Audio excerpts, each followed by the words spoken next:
Gather round, those who cower in the shadow of giants. I've a tale for those who cannot yet weave their own. Wonder, adventure, and glory awaits. Rest your weary head, dear listener, as I regale you with my Bard Time stories. Bard Time Stories is partnered with Roleplay Lead, an organization out of Denver, Colorado that helps tweens and teens with anxiety, depression, ADHD, autism, and self-confidence issues develop social and leadership skills through Dungeons & Dragons. Find out more during the break. When last we left off, after killing Ralphie the Lycanthrope Queen, the party found a hidden tunnel that led to an abandoned mineshaft somewhere in the Moonwilds, and another path that led to a room that looked like a personal study. A skeleton in the room held a strange glowing heart-shaped gem in its ribcage, which Freya decided to claim. Climbing a long ladder in the corner of the room led the party back out to the Moonwilds, where they reconnected with two people they had met beforehand. A bugbear named Throck and a grung named Chunk, the latter of which promptly shot Saxifrage with a crossbow out of surprise. Determining they were too far off from Lorvale to head back immediately, the party followed Throck and Chunk to a small village called Taryn, atop a large hill. The party met many of the town's more interesting patrons, including a Kenku meat merchant named Cricket, a boisterous drunk with an eye patch, and Freya got a bit friendly with the village's tavern keeper, a Genasi woman named Rosa. Ever searching for coin and work, the party found out about a Shadar Kai, an elf from the Shadowfell named Lucian, that had special interest in something they called an aspect of Relathis. Relathis being a fabled, long-dead god that, according to stories, formed and shaped Alaris and hid it from the other gods until his death at the hands of the Wyldmother, Changebringer, and the Moonweaver. His power still lingering, it is said some seek to bring Relathis back from death's grasp. Lucian also mentioned that Taryn has been experiencing problems with their dead digging themselves back up from their graves, and, as this is bad for business, had offered a reward for the party to deal with it. The party then met an older woman crying on her porch as two men pulled her now-dead son from her home and loaded him into their cart. Laverra offered to bring him back, much to the disdain of the woman. As they pulled away, the party heard screaming and tearing from inside the wagon, and the two men were thrown from the back as the reanimated body of her son burst through the canvas. So with that, I think we need to go ahead and roll initiative now. So as you guys notice, this man's shifting, changing muscle mass and form tear through the back of this covered wagon and throw the Tabaxian Tiefling that were helping load him beforehand out through the back. You notice the body's tumbling towards you. What did we get on initiative? Freya? You didn't. That is a 20. Total? Yep. Okay. Laverra? A 19. Magnus? 6. 6. 6. And Saxifrage? Saxifrage rolled a whole 4, and I will also be playing Mialee tonight, so Mialee got a 9. Okay. Yeah, unfortunately, the player for Mialee is not here. So, as these bodies come tumbling out of the back of the wagon, you notice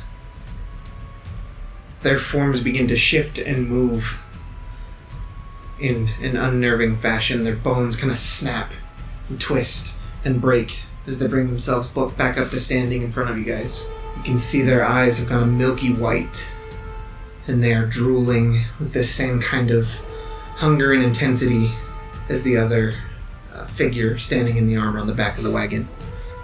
Those two are actually up first. As they come tumbling out of the back of the wagon, they shoot back up. One of them's rushing over to Saxifrage, the other one rushing over to Magnus. They're going to make their attacks. First roll of the night, Magnus, that is a natural 20. Jesus. Of course it is. Do you want a card? I've got my own. Cool. Yeah, I've got my special There's ones. ones for monsters and ones for heroes. Yeah. That makes sense. Destries and monsters. They're so fancy, these fancy cards. I mean, look at that beautiful monster. The second attack... the second attack is a 9 total, so that is going to miss. But the first one, as its kind of elongated claw, this is the tabaxi, raises it up and slashes down on you. Just out of surprise, you're unable to batter it away. You will take 6 necrotic damage, and I need you to make a Constitution saving throw. 3. 3? That is a failure, unfortunately. So with that, you can feel the necrotic energy dig into your form, and as it does, you see the wounds themselves just pulse. Hit point maximum is reduced by the damage you just took. The other one, against... Oh, that's actually Mialee. I think I said Saxifrage beforehand. Oops, You did. my No bad. worries. That is actually Mialee. First attack being an 11. That does not hit. The second one being a 9. Also does not hit. So yeah, this other one a bit more clumsy as it rushes up and tries to take its 2 slashes at Mialee, and just almost out of instinct or fear, she dodges to the side of both of them. Ew! Alright, that is actually going to bring us to Freya and Laverra as our first initiative group up. What do you guys want to do? Magnus will run up to help. Magnus? Oh. Freya will run up to Magnus to help her and beat the zombie. Okay, sure. Watch out, Magnus! Oh boy, I should watch out. Laverra is going to cast Create Bonfire on the one that attacked Mialee. Okay, And so that's a saving throw, correct? yeah, that's a dex save. That is a 12 total. That fails. Okay. Go ahead and roll damage on that.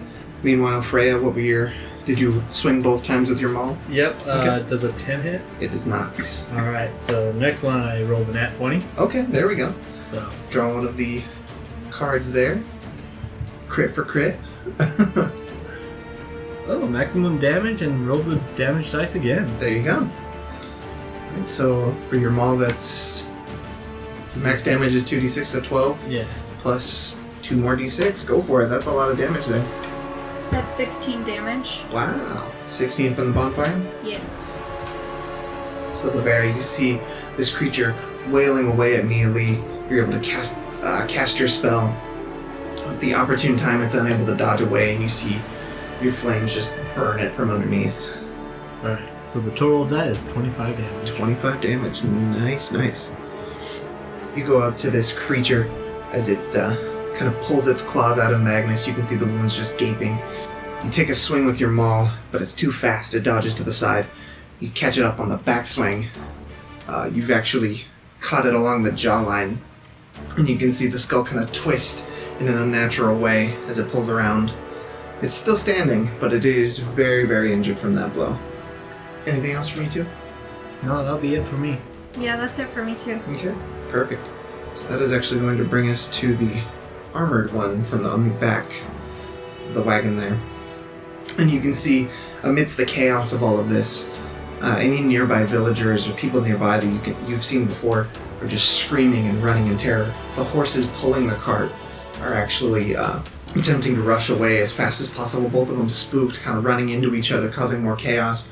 You can see the zombie creature kind of hop down off of the back of the wagon. And it sees you, Freya, and you can see it kind of reach its elongated limbs out towards you as it rushes at you, and it is going to attack you. Let's see what we got here. You see it raise up its fists like these giant clubs, and you can see the muscles underneath the skin just bulging and twisting in unnerving ways. First attack is a 20. Alright, Unnatural. Second one is a natural 1, though. So, the first one you are going to take 8 bludgeoning damage and 4 necrotic damage as this fist just pounds into you. Kind of from the pain of that blow, you look up and you see the other one coming down, and you're able to duck just to the side as it slams into the dirt underneath you.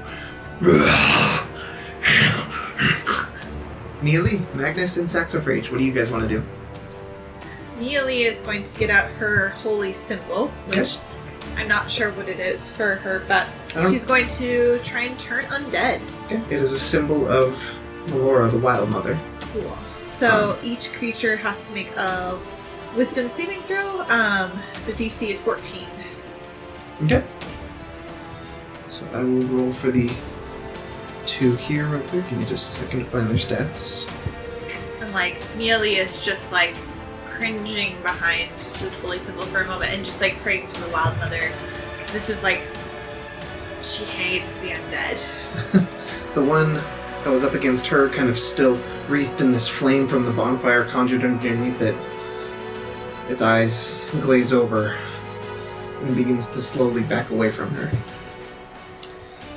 The one against Magnus, unfortunately, resists the effect. Yeah, well, I'm gonna do it a hit. Hold on. I still gotta roll for the other guy. Wow, he barely saved too. But the one that was up against Mialee seems to be turned away from her for the time being. Go ahead, Magnus. Take your swing. You notice that this radiant energy has not taken hold of the heart of this malformed creature. And Saxifrage. 21 damage. 21, how'd you roll the hit? 19 and 17 on Okay. die and plus 8 to hit. Okay, yeah, both hit. Yeah. Just making sure. Is this with Bloom the longsword? Yes, Okay. with Bloom the Longsword, so 21 damage. 21 damage to this one. Okay, yeah, actually, with that, how do you want to do this? I want to take Bloom and I want to chop once at his knees and realize that that's not doing much, and I want to jump real high and chop at his neck. Okay. Let's see how far you get without a head. So you carve up the side of it, kind of using your momentum to launch yourself up. And you slam down, the blade severs the neck in one slice. And you can see it just kind of spurt and gurgle up this black bile. Is this the one that was the lady's son? This is the tabaxi. Ah. And you can see its kind of clawed hands reach towards its throat. And as it tries to pull away at the blood and the wounds, it starts kind of tearing more flesh and skin off of itself. Don't do that. And it collapses. Ugh. Alright, Saxifrage, what would you like to do? Saxifrage is gonna get out their fancy new scimitar and The double-bladed one? yeah, the Okay. Revenant double-bladed scimitar. So and try and stab. Let's see, which one's the closest? The one against Mialee is still probably nearest you? Okay. Yeah. Yeah, I'll go. It is attempting to run away, though. It is attempting to run away, so I'll go for the ones that are Big up on. Yeah, the big one. Okay, yeah, he's the Yeah. one wearing armor, the kind of elongated limbs and slavering mouth, Yeah.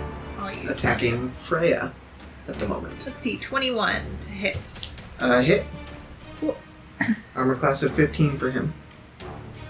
And, please bear with us if the sound sounds a little strange, but we're attempting to use a battle grid and Theater of the Mind kind of simultaneously, because it helps everyone kind of keep it in track, but... Yeah.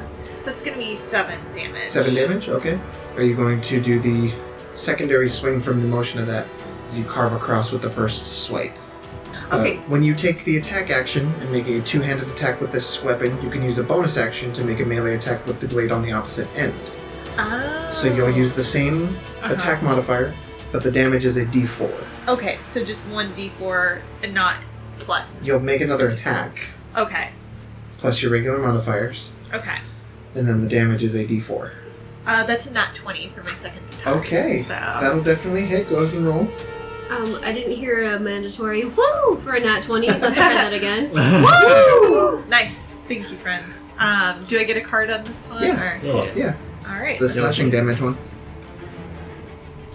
Let's see. Calf slash triple damage. Triple damage, okay, yeah, roll your d4 and triple the die. Okay, that's gonna be 9 more damage. Okay. Sounds good. So yeah, you guys see Saxifrage kind of pop up from behind the fray, take a slash with their new weapon. Freya, having seen a lot of different weapons in battle before, you're not too familiar with this one, but you can see the blinding speed of it as the first edge of the scimitar connects. The second half comes twirling around with just this unnatural speed from this Warforged druid. Where did you get that? I got it at the shop, remember? Must have been drunk. Alright, so that is Saxifrage. That's going to bring us back to the top, unless anyone else wants to do anything. Alright, so back at the top of the round, the other one is currently turned. I'm not entirely sure what that means. I think it just means it's afraid, basically, right? Essentially, it's afraid, like, the only action it can do is move away. And it can't willingly move to a space within 30 feet. For its action, it can only use the dash action or try to escape from an effect that it prevents it from moving. There's Okay. nowhere to move, it can dodge. Okay.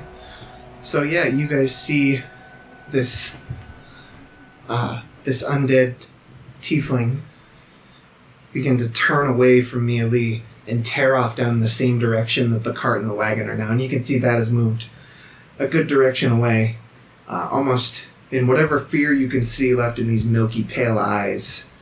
It just rushes down that way. Does it get to make another save? Or no? Not that I can see. Okay, I think that's a pretty It's turned for 1 minute or until it takes any damage. good to know. That being said, Saxifrage and Mialee would provoke an attack of opportunity from both of you guys, should you want to take it. Let's see. I think Mialee is not going to because she's just too scared, but I think Saxifrage is going to. Okay. So you'll just make the one weapon attack, so with the first edge of the scimitar. Yep. Ooh, that's a 12. 12 does not hit. So as this thing rushes by you, you can see its unnatural gait just pulling it along the road.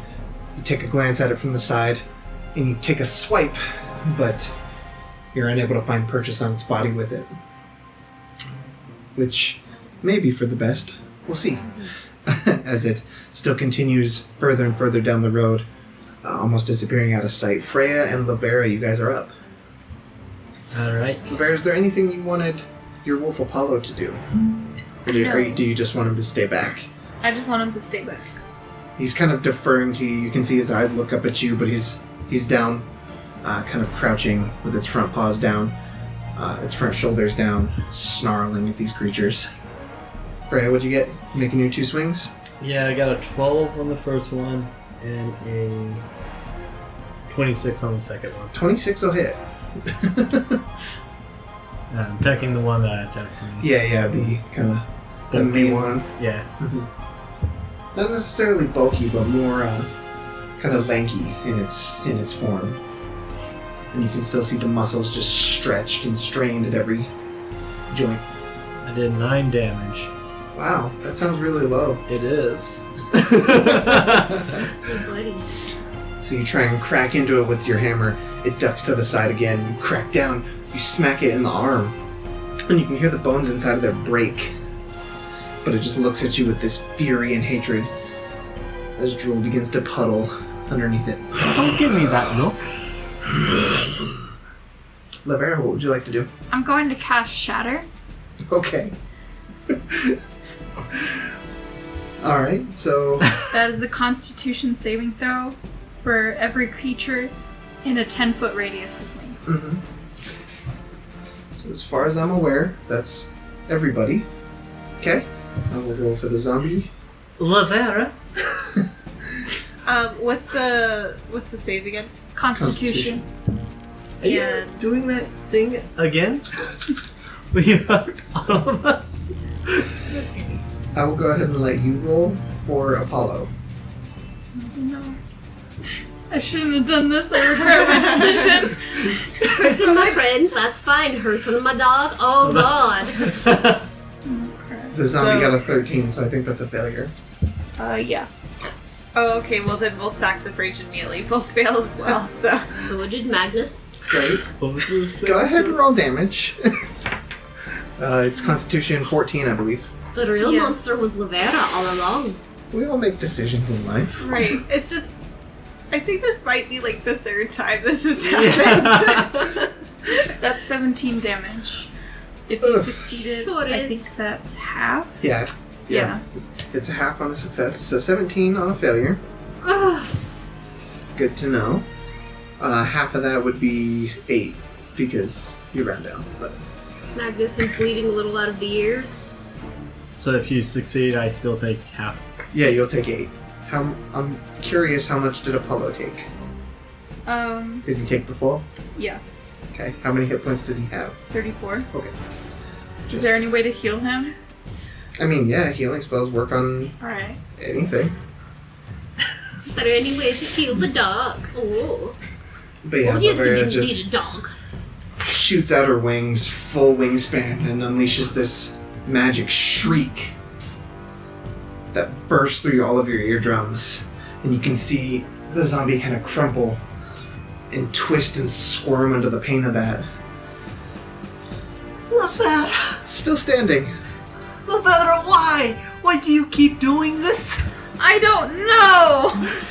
Apollo looks up at you.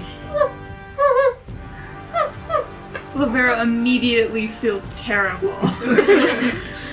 That's a free action. Laverra cries. That's also a reaction. And anything from either of you? Anything else from either of you? No. Okay, that's gonna bring us to this undead creature. Let's see. I think he's gonna split his attention now, because Magnus, you've just destroyed the other one underneath him. So he's kind of gonna position himself between you and Freya and make one slam attack at each of you. Bring it on, you dirty hippie. Magnus, that is a 15. It does not hit. Right, and Freya, that is an 18. That hits. Okay. It is with this generation of the rage coming back from the dead. Freya, you take 6 bludgeoning damage, as well as an additional 6 necrotic damage, as this fish just pounds into you through your armor. Alright. So I'm gonna use Hellish Rebuke. Okay.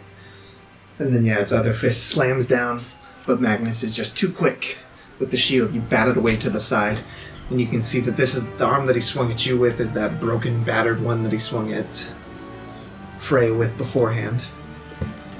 So Just more bones in its hand begin to crack and break and burst through the kind of paper-thin skin, leaving behind this blackened, bloody mess kind of smeared across the edge of your shield. And then you immediately see Freya and this creature become engulfed in flame. As Freya, your tiefling bloodline just erupts from you. Your eyes glow orange for a second and just flare up with this fiery energy. it's a dex saving throw. That is a 13. Dang it. Does that succeed? It's a 13. Ah, okay. So that's half damage? Yep. Okay, go ahead and roll. It's half of 9. Half of 9 would be 4. So you see this fiery force erupt from Freya and kind of engulf both her and the zombie creature. Its skin begins to char and boil away, and as the flames subside, it just looks at you. You can see you've melted away part of its face, revealing teeth in this kind of evil-looking grin as the skin kind of hangs down off of it. Oh, I thought it was more like a... Mialee, Magnus, and Sax, what do you guys want to do? My hit. Okay, My hit real good. do it. Mialee and Sax. Mialee is gonna cast Spirit Guardians. Okay, Because she's still got her holy symbol out, so she prays to the Wyldmother okay. and summons forth some spirits. I can't remember what. They are owlbears. Yeah, they're little owlbears. These spiritual forest guardian owlbears kind of erupt from her in this 15-foot radius, swirling around her in a vortex, immediately putting him in the range, so that's going to be a save on his end, correct? Correct. It's a wisdom, and the DC is 14. Wisdom? Yes. That is a 15 minus 2, so 13. Woo! Takes full damage, which is 3d8. Alright, go ahead and roll that. I got a 20 and a 21. Both hit? Cool. So he takes 25 damage. 25 damage, goddamn. And then does 14 hit? 14 does not hit. Okay. That was And the shield bash? Shield bash does not hit. Gotcha. So yeah, Magnus underneath this creature still kind of, having shaken its arm away, just takes this flurry of blows with his new magical longsword, slashing into it twice. You can see you've carved a pretty good way through its calf, almost severing the leg entirely. And as you go to kind of finish the job and slam into it with your shield to completely break and bludgeon this creature, it just moves and steps to the side too fast. You're unable to connect with that one. These spiritual owlbears begin to kind of dance around you guys, engulfing this creature. What is the damage on that? 5. 5 damage? Yeah. I rolled 2 ones. Oh. So, wasn't very good. So yeah, they just kind of dance through and take their wild slashes as this zombie creature is just almost confused and dazed by these things that are just dancing around in his vision. But we still got Sax. What do you want to do? Okay, Sax is going to cast Produce Flame. Okay. The one with the fancy armor on. Okay. So. 1 moment on that. And you can hear more screams Gotta roll of that terror in the box. distance as the horse and cart are continuing to just take off through the town. You can see more villagers kind of ducking and rushing into their homes in the distance. So that's a 23 to hit. Hits. So. 8 damage. 8 damage. Sounds good. Yeah, you can see this creature is very battered, very bloodied and bruised. These char marks across their paper-like skin, just leaving bits of it curling off. These wisps of smoke just gathering. The smell is atrocious. This burning corpse just still stood in front of you, swaying through all of this. As their bonus action, Saxifrage is gonna use Spirit Totem. Okay. And Do the bear? yeah, the bear Okay. just tends to be the most helpful. Sure. Yeah, this kind of flourish of this green druidic energy pulses through Saxifrage and pulses through the ground, and you guys feel empowered yet again with the strength of the bear. So you get 11 temporary hit points. So that is going to bring us to the top again with the zombie creature there continuing to run off into the distance. Again, you pretty quickly lose sight of it against the kind of backdrop of the forest and everything. It seems to have gotten out of town for the most part, but it is still continuing to run in that direction, just away. Freya and Laverra, what do you guys want to do? You can see this undead creature still standing above you, just glaring down at you, despite the wounds and things on its body. You can see just this drool begin to pool in its mouth again and come down. I'll stretch out my shoulders Okay. and take a big swing. Okay. I'm going to cast Infestation. Okay. Does a 15 hit? 15 just barely hits, yeah. Okay, cool. That's a Constitution saving throw. Alright. Constitution is a 14. That matches, so it saves. Save. Is it half damage or is that all or nothing? That is... It doesn't take any damage. Okay. So yeah, as you summon this swarm of insects that kind of cover this creature's body, you can see them infest the areas in this ornate looking armor that it's wearing, kind of poke their heads through some of the skin and bone that's there. It doesn't seem to take any notice from the effect of the infestation, unfortunately. Alright, so my second roll, I got a 19, Okay. and altogether that is 17 bludgeoning damage. 17 bludgeoning damage. Okay. Nice. So that does. What was the damage? So what is the damage separately? First one It's was important. 10, Okay. the second one was 7. Second one was 7. Okay. So with the first blow, you crack into it. You can see the bones underneath the shoulder and the rib cage kind of cave in. You take a second swing, and you see the head kind of turn almost all the way around, and you can hear the bones in the neck kind of snap and twist. It would drop dead, but let's see what happens. Unfortunately, the bones kind of snap and crack, and its head turns back to you, kind of upside down and twisted, and its eyes are just this glazed hatred, and it is back at 1 hit point. Still standing. Anything else from you two? No, that'll be it. That'll be it. Yep, that was its undead fortitude. Was able to withstand the final blow on it, unfortunately. That will bring us to its turn. And it is going to make, again, one attack at Magnus and one attack at Freya. Magnus. That is a 25. So I Yeah, think that's like gonna that hit. doesn't. Yeah. I almost didn't say it, but for 6 bludgeoning damage and 7 necrotic damage. Feels so good. Freya, that is a 23 to hit. Oh, Loki's upset. Yeah. He likes Freya the most. that's gonna be, it's like 8 bludgeoning damage for Freya and 5 necrotic. As this creature's fish just club into both of you. But that does bring us to Mialee, Magnus, and Zax. Don't forget about your temporary hit points. Yeah. Yeah. Let's see. So, which one is closest to Mialee? I'm just... There's only one left. Okay, let's see. Oh, okay. Oh, he should have had to roll the wisdom, correct? Guardians. Yeah. Yeah. It's hard keeping track of 2 players. Yes, it is. Especially when the second player is magic. Mm-hmm. They're both magics. There's so much magic. So that is a 16 on the save. Is that still half damage? I believe so. Let me. Okay, so yeah, go ahead and roll that. That would have happened at the top of the turn, but we'll apply it now. Yeah, it's half damage. Okay, go ahead and roll it. Those are D4. Helps if I'm rolling the right dice. Okay, that's 7 damage, so half damage would be 3. Half 3. Okay.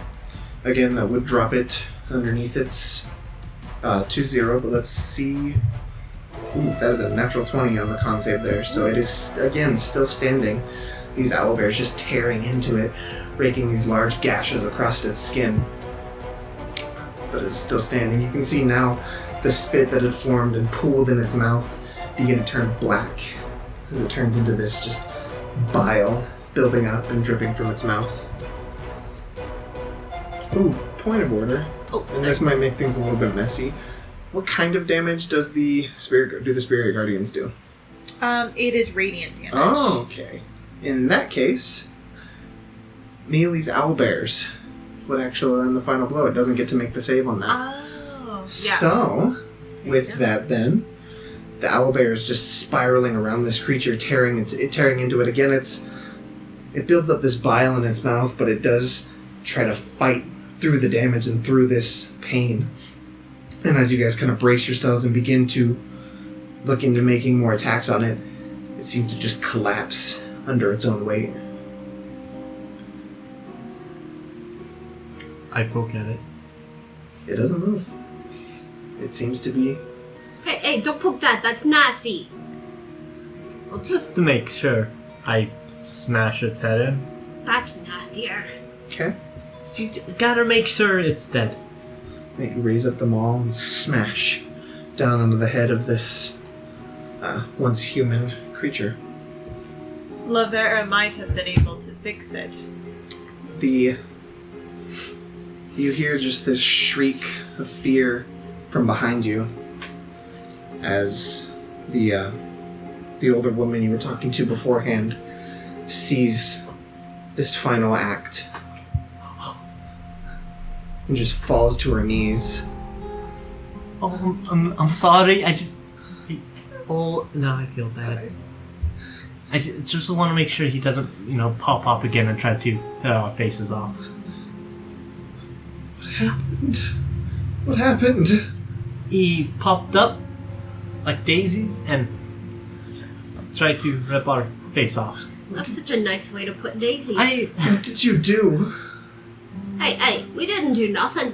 Took off in the carriage, then he killed some people in the carriage, and then he popped out of the carriage, and then he came after us. If we'd done anything, would he have really come after us? Like, really? And she just breaks down sobbing again. Yay. I awkwardly pat her back. Point of order, I'm not really sure how Turn the Undead works after the effects, but the effect ends after 1 minute, Mhm. and I don't know if the zombie's gonna come back or not, but... I, as the DM, am aware of this. Okay, cool. Mialee might want to kind of warn you. Guys, The one that ran away might come back. Oh crap, one got away! I think we're got to go figure this out anyway. Yes. We probably owe it to that lady over there who thinks the suspicious things. Although, yes. I mean, Freya smashed her son's head in. I mean, he was dead to start with, but like... It is not best to linger. This is an awkward scene to be at. She kind of stands up from her knees and looks at you guys. I don't know what's happening. I don't think I can blame you. Well, he looked pretty sick before he died, it seems. Pretty wading away, right? Do you know what his symptoms were? He was sick before. Some kind of disease that was eating away at his muscles. Made it very hard for him to move and do things. Mm-hmm. Did he get this disease from anywhere? Did he get it after he came back from a trip or in the forest? He was born with it, Ah. Oh. but I did my best to raise him. And I think she kind of looks over at the body, and you guys can see now the body itself is kind of almost unraveling. The muscle and the skin is unwinding, and just kind of leaving this puddle of mush inside of this very paper-thin skin as it kind of melts and withers away inside of the armor that's wearing. Magnus, like, notably almost throws up a little bit. He's just like, You can see the bile that's kind of spilling out of its mouth, pooling underneath it. And you notice as it kind of sinks into the ground, the earth underneath it, and gets kind of absorbed by the dirt nearby. Smells like my brother's Otis cooking. gross. You're right, though. I think something must have happened to him. He was getting better. We sent him to the general store.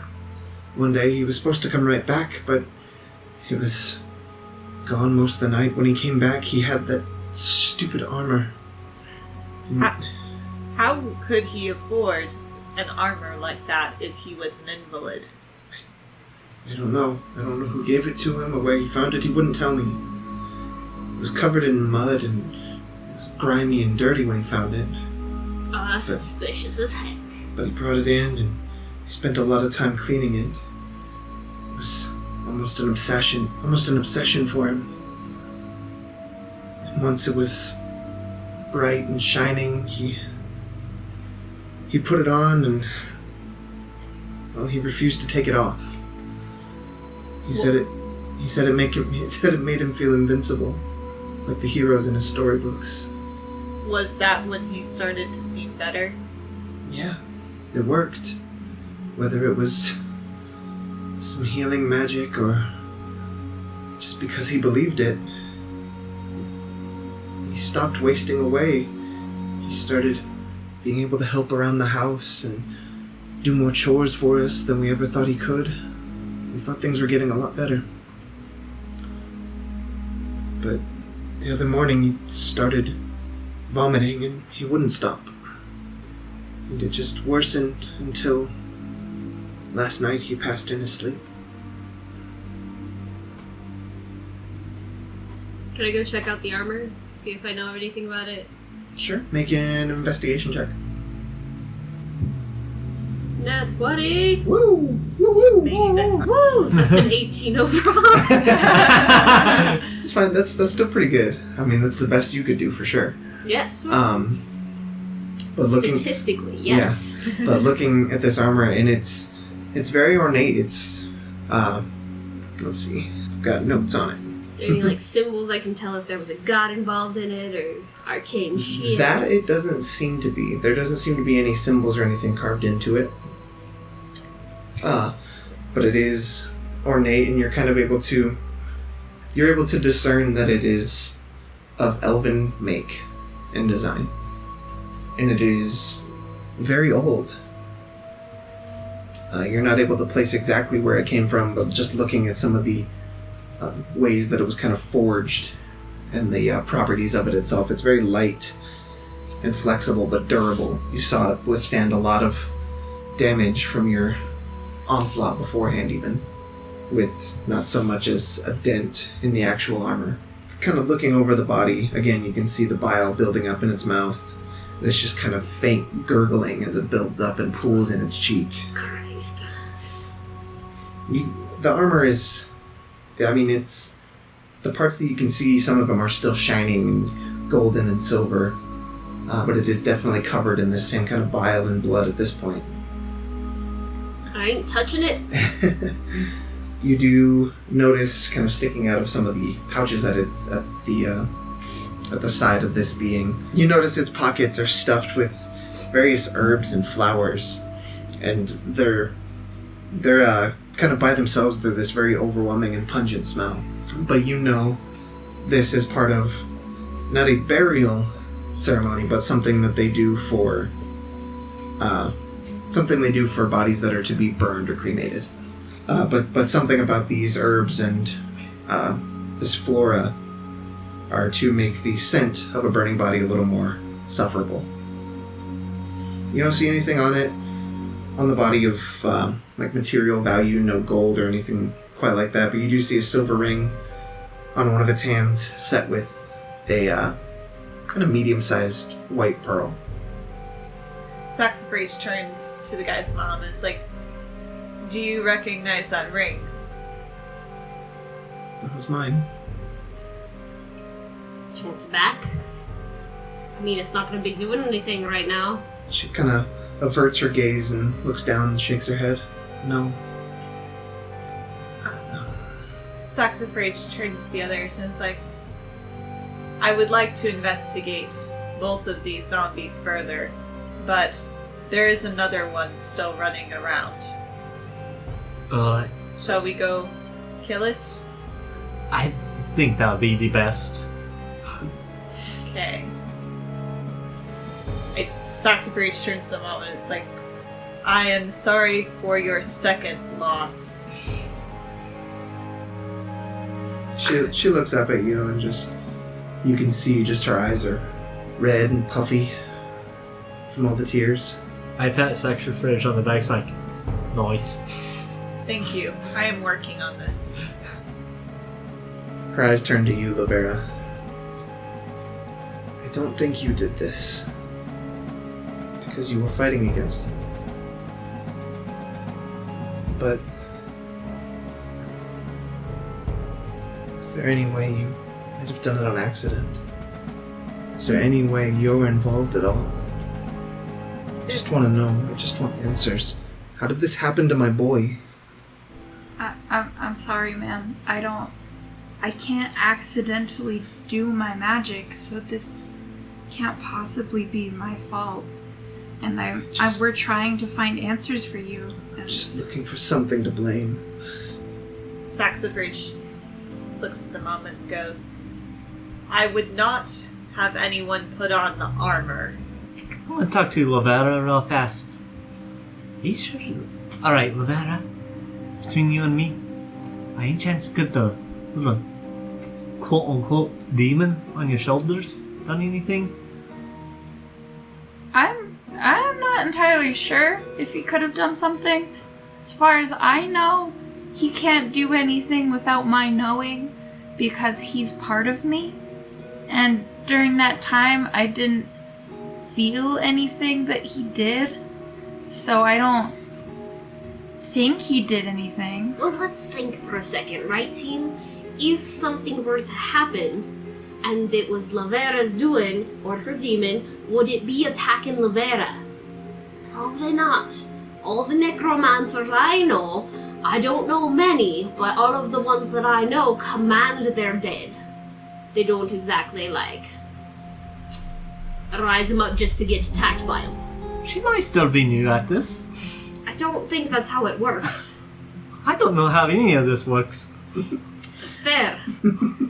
You don't know anything past a hammer works. Mialee He looks at the other side. I don't want to know how any of it works. You can see, I assume as you guys are kind of making your way towards where the other one ran off to, you can see a lot of kind of heads and faces poking out through windows and doorways, kind of taking a look around. Oi! Is the coast clear? There is still one. We must go kill it. So, like, we need to go, like, go get it, like, right now. Probably running away. The door just kind of slams and closes. Fair enough. Let's go. It is better for civilians to be indoors. Okay, so with that, as you guys are chasing down this renegade zombie, we are going to go ahead and take a break. We hope you're enjoying the show so far. I just wanted to take a quick moment to talk about our partner, Roleplay Lead. As mentioned before, they work with the younger crowd to help overcome all sorts of mental health struggles with the use of Dungeons & Dragons. We here at Bard Time Stories asked our players what Dungeons & Dragons means to them.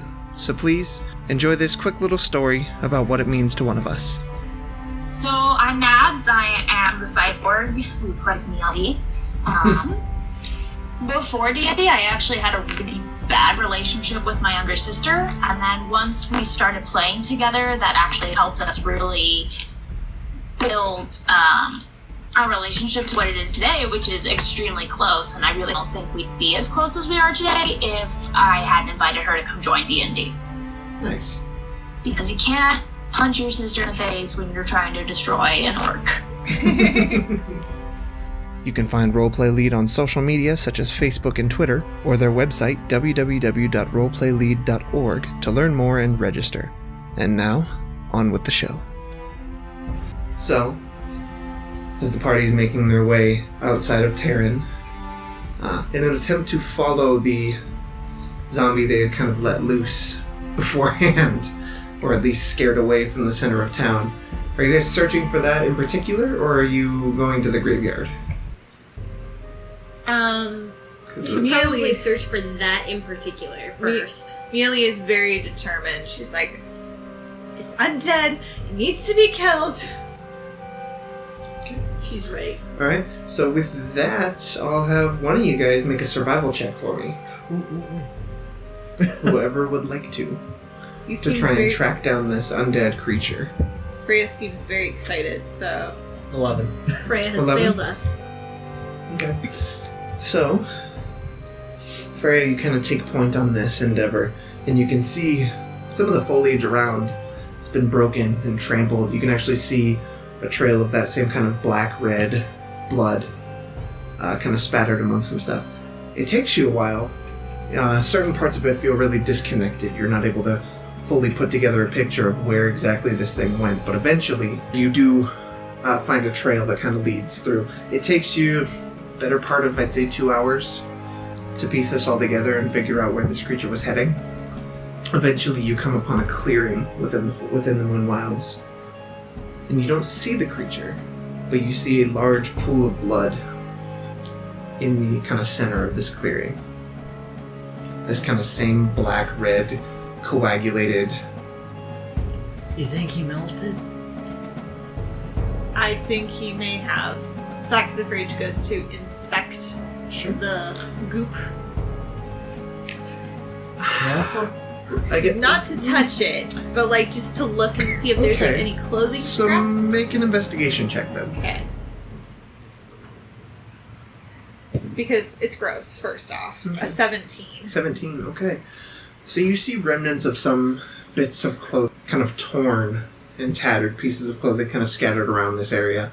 You're not able to make out any more footprints or anything like that. The pool that's here looks relatively fresh from the creature, from the undead creature. But you can't see anything that makes it look like it was... It doesn't look like the creature actually melted or anything like that. It looks like it had lost a lot of this, or maybe even thrown up this kind of puddle of blood. Because you've seen the other undead creature do something similar.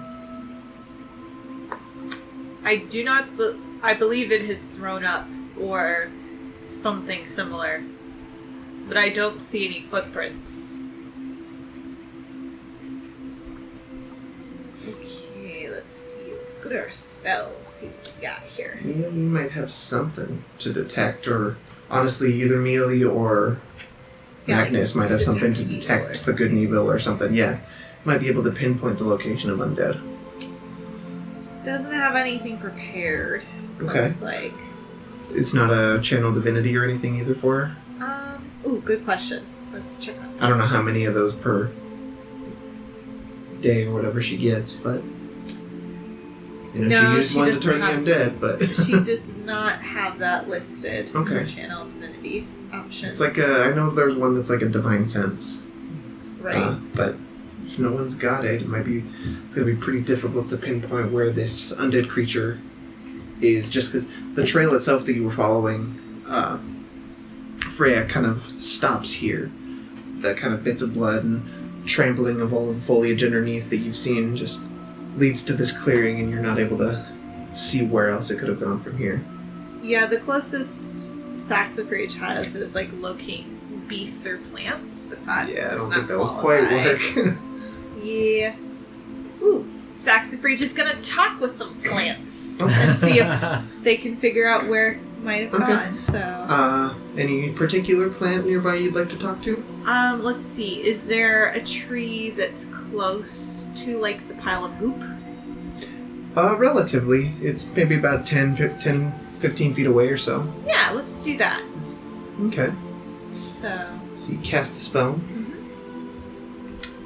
Does that function as a conversation, or do you have to ask questions? let's see.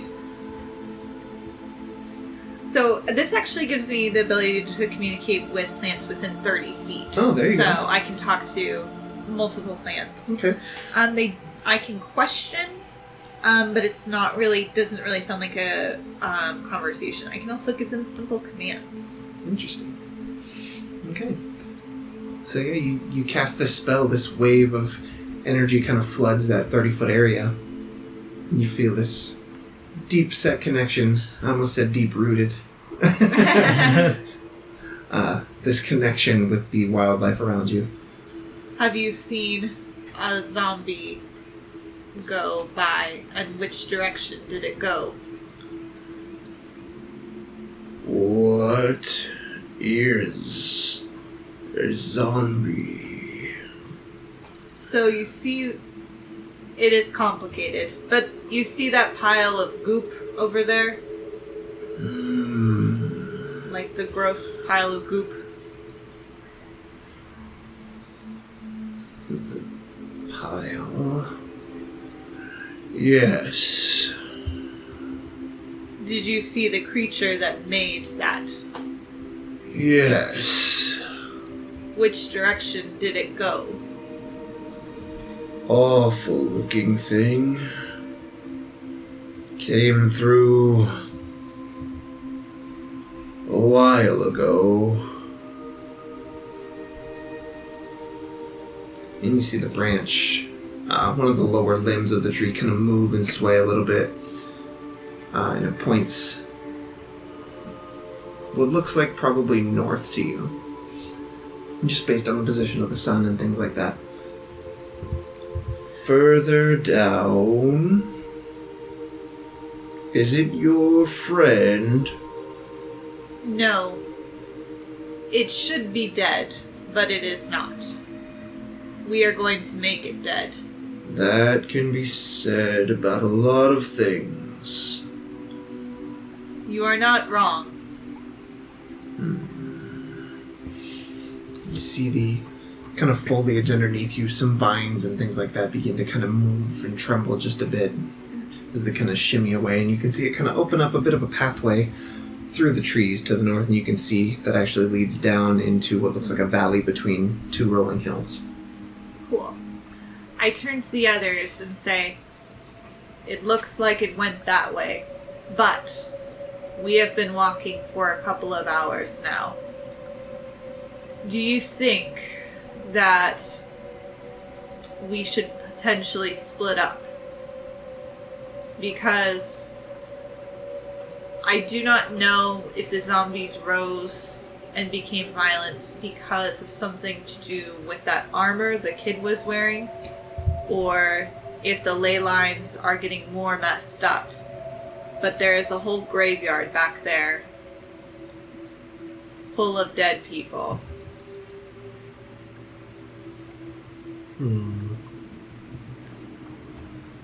I do not know how much longer it will take us to find the zombie. It sounds like it was here a while ago. Magnus starts rooting around looking for specifically a stick that is straight and then splits. Okay. Yeah, easy enough. Okay.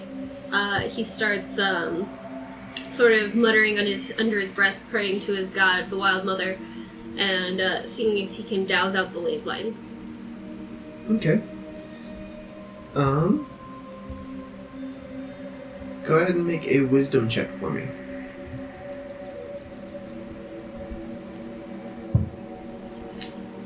Nat 20. Okay. 27 total. Wow. Wisdom check? 27 total. 23 total. 23 total. Good. Okay. So, yeah, you're able to feel the kind of magical ley lines that crisscross underneath the ground. With that, how does your dowsing rod react? How does that play out? I start to feel little vibrations kind of going in a direction.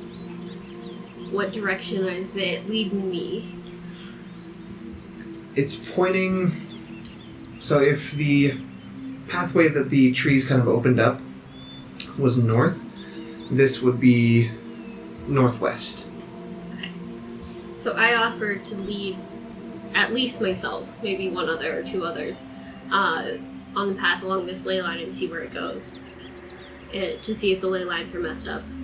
Okay. My stick thing, it tells me to go this way for the ley line. I'm gonna go this way for the ley line.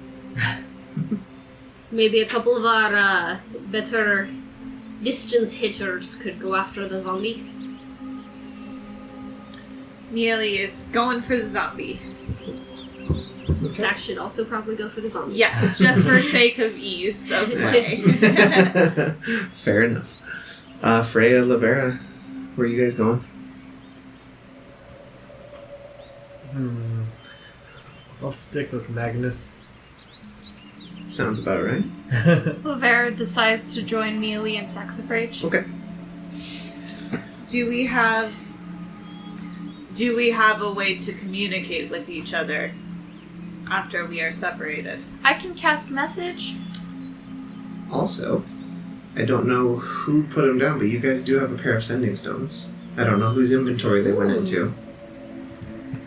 Or if they didn't make it into anybody's inventory. It's entirely possible. But I know the two rocks with the faces carved on them that you guys have had for a while now. Oh, yeah. Not in mine. Yeah, I don't know if they went to anybody, but...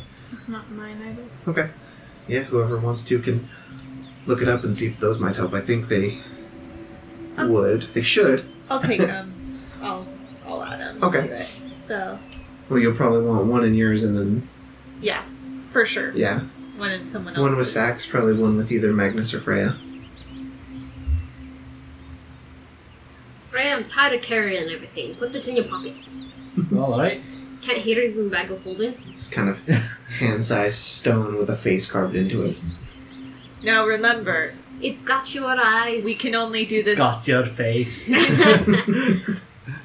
Now remember, we can only use these stones once per day. So, like, just in an emergency? Yeah, I'd say a pretty emergency. Otherwise, Laverra can probably send a message. Alright. I me. would say the group Laverra goes with should use message, and the other group should use the messaging stone in the emergency. As a note, message has a very limited range. Sending, however, you can send it anywhere. You can send it across dimensions or planes, it sounds like. There's a 5% chance that the message doesn't arrive when you're doing cross planes, but we're not worried about that right now. But yeah, message only I think it's 500 feet or something like that for message, I should say.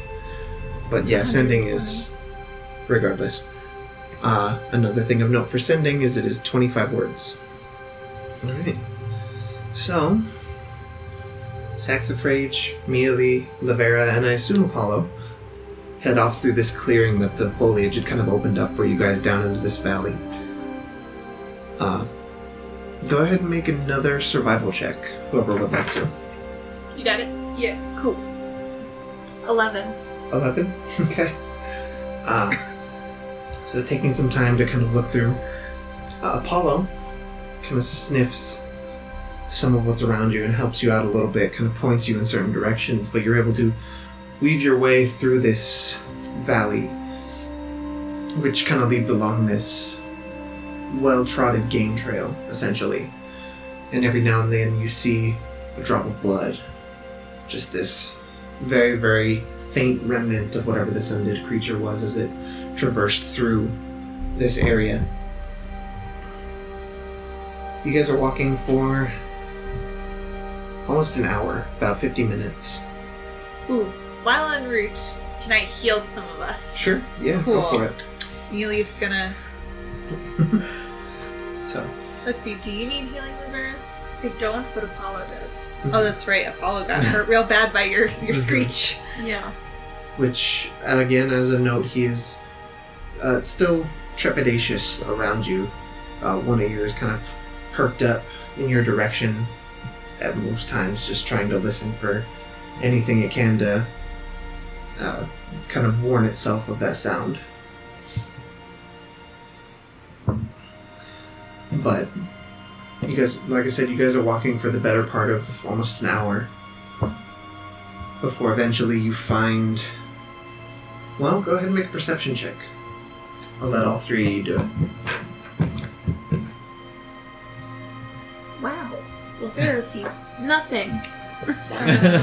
Saxifrage... Mialee also sees very little. That's a 2-1 die. But Saxifrage sees some more stuff. They got a 16 on there. Okay.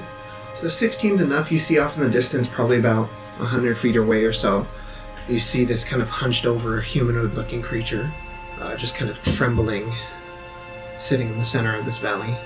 There it is. In the meantime, Magnus and Freya, you guys take off in the direction of this ley line.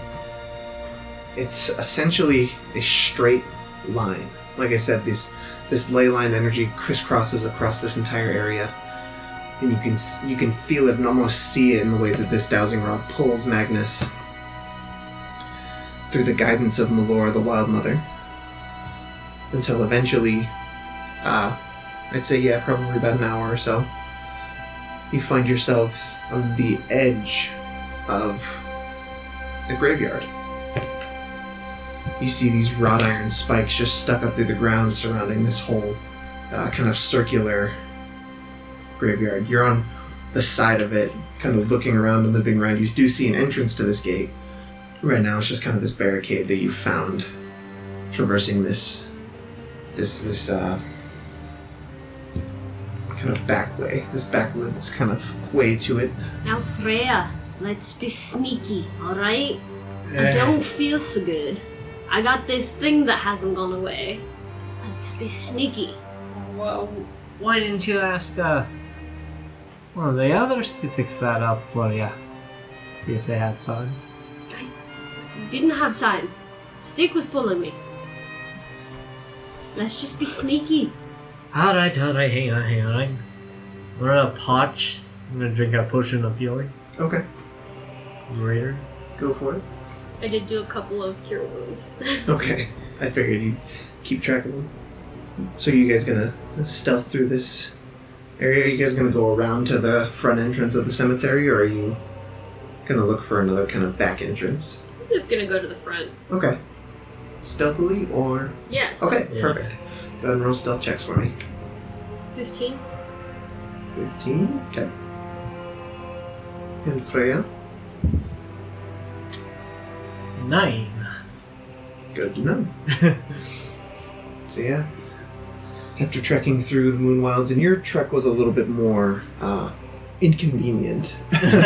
You weren't able to find a game trail per se or anything like that to kind of keep sure-footing the entire way, so a lot of it was spent traveling over loose stone or kind of getting tangled in vines, or Frey, you would see every now and then Magnus kind of hop over a log and you'd lose sight of him for a second before you followed over.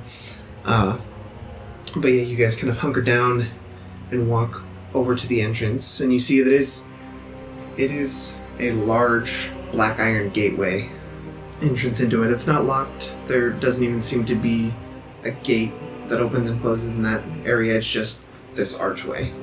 And you can see as you go through, the cemetery itself is a pretty large plot of land, especially given the size of the town that you were in beforehand. You imagine this was used for centuries almost. There's a lot of smaller, kind of cracked and decrepit gravestones as well as some slightly larger ones. You don't see a whole lot of like really big ornate ones, no giant proclamations of deities or anything like that, just very simple stone plaques that give a name and 2 dates typically. Some of them will have short phrases kind of listed underneath describing the person in life. Some of them you see that there are fresh flowers placed there. You imagine within the last day or so. A little bit wilted, but some of them are just atop these graves. Am I feeling anything weird, anything out of ordinary with the ley line, or? You feel, as you get kind of within the actual cemetery itself, the connection that you had with the dowsing rod to this ley line feels disrupted, and then taking a few more steps forward, you feel that connection drop.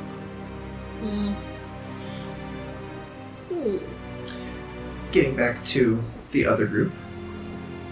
Again, you guys saw this hunched over figure about 100 feet away or so. What would you like to do? Like to go kill it. Okay. So, Saxifrage is going to throw their returning spear at it. Okay. You're going to get within... Yeah, I'll get within that range. Because it's like 30 feet, I think, right? I believe so, yeah. It's actually 20. 20? To not have it at disadvantage, so... Gotcha. Yeah, Saxifrage is gonna... and Mialee are gonna walk up to it. Okay. As you get within about 50 feet or so, the creature notices you.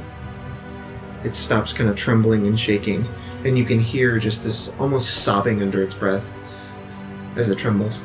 And it turns its head to you, and you can see that same kind of pale, milky eye that you had seen before.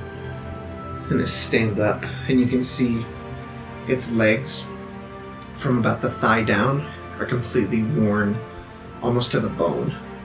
Just flesh almost completely peeled away, the muscle torn and almost completely pulled away, and it's just this skeletal remain underneath.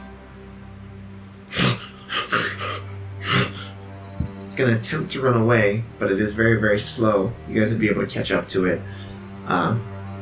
In its current state, it is moving very, very slowly. I'll go ahead and let you make the attack roll. Okay. Actually, you know what? I'm not gonna do the spear. I'm gonna just produce flame at it. Okay. So, I mean, same deal. It's ranged. Okay, that's gonna be 26 to hit. That definitely hits. Go and roll damage. 2.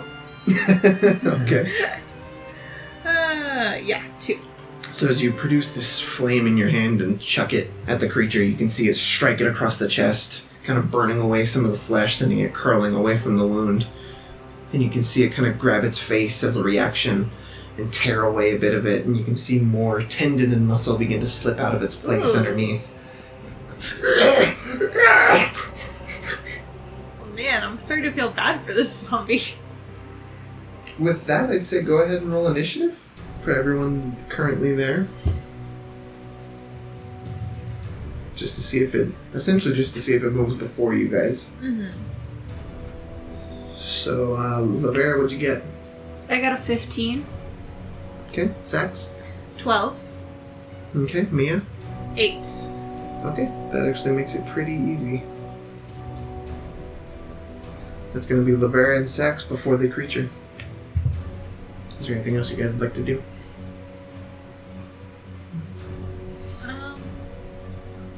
You can see it just kind of trying to stumble away from you, just unable to find as much footing with so much of its flesh torn away. Is this... Yeah, okay, Saxifrage probably doesn't have a lot of undead experience. That doesn't seem normal, right? For like a zombie to be crying.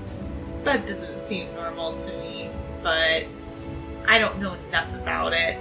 So, neither does Mialee, so they're just gonna attack. Okay. Laverra, anything? Do you want Apollo to do anything? No, I Okay. want Apollo to stay a little bit back. Okay. You can see Apollo kind of prowl around, trying to get a bit of a vantage point on the whole situation. Yeah. Crouched down in the tall foliage.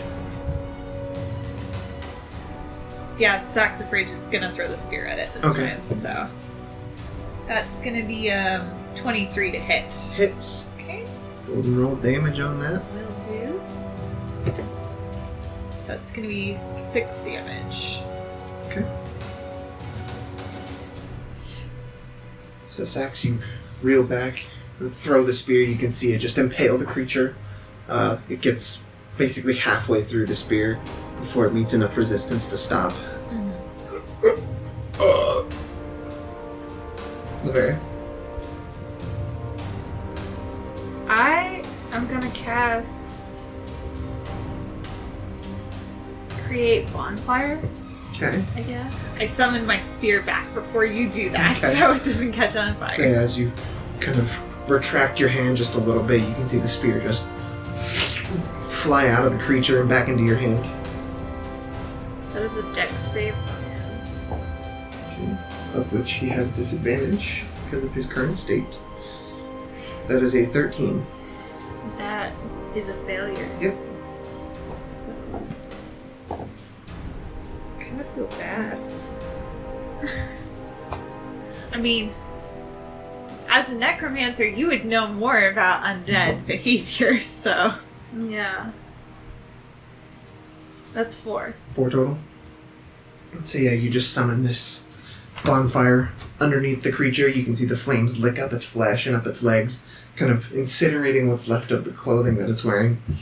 And you just see more boils and welts all along the creature's body as the flesh kind of burns away and it roils in pain. Anything else from either of you? Nope. Okay. That's going to bring us to it. We're actually going to step back to Magnus and Freya beforehand. So, as you guys are going through the graveyard, like I said, you don't see a lot of ornate headstones or anything like that. But there is one larger crypt that you can see. And it appears as though all of the actual gravestones are built in this kind of circle that radiates out from the center where that crypt is at. It's a large gray stone building, and you can actually see it encircled with what looks like an 8-foot tall black iron gate. With these just sharpened points on each post that are about 6 inches apart. You can see the entrance to the crypt is just this kind of S-shaped stone staircase that leads up to the actual entrance of it. But the gate that's encircling the entrance to that area is closed, and there seems to be a chain that's wrapped around between a couple of the bars, and it is locked. I don't think a walk's ever stopped us before. No. You know what I think? Like it? I look at my wrist where there is clearly no watch or timepiece. Do you know what time it is? Freya! Freya, what time is it? Freya! Breaking down the house? It's hammer time! Ah! Sorry. It's late. You gonna hit the lock? Yeah. Okay, make an attack roll. Just straight attack roll. Yep, just a regular attack roll. No, that's a 12. 12 to hit. Okay, yeah, gotcha. Just kind of seeing where you can strike along the chain to break this. Your hammer comes down, smack, right into the actual locking mechanism of the latch itself. Uh-huh. How much damage was that? 8? Yeah. Okay. It looks mangled now, but it hasn't busted loose completely. Let's try it again. Okay. Go and make another attack roll. In the meantime, I'm looking around, seeing if we're attracting any attention or waking anything. Make a perception check. Okay. 10 to hit. 10 to hit. Yeah. You're able to smack the lock again. Go ahead and roll damage. 16. Okay. 8. Okay. With the second blow, crack, you hear as the mechanism actually springs loose. The lock itself doesn't completely shatter, but the mechanism inside just unleashes its hold. Alright. And you're able to pull it off and begin pulling on the chains to unravel it from where the bars are held together. Your perception check, Magnus. You don't see anybody else or any other figures moving around in the area or seeming to take notice. Nothing seems to be too perturbed by your intrusion here. You do see maybe about 30 feet away or so, kind of with your tree knowledge, you know it'd be a weeping willow with some of its branches kind of overhanging this larger fence and just kind of the weight of the boughs themselves kind of bringing the fence a bit bent downwards. But with Freya's help, or with Freya and Magnus kind of working together, you're able to get the chains off of this, and the gate swings open for you. Easy enough. Yeah, let's head in. Okay. Moving back to the other conflict, you see the zombie-like creature in its very withered and weathered form take a few steps towards you, Saxifrage. Mm-hmm. Just bits of its flesh and things that remain of it just kind of dangling and swaying as it takes each jostling step. You were within 20 feet for your spear, right? Correct. Okay. It will be able to get up to you, but just barely. Mm-hmm. And it is going to make 2 attacks on you. Okay.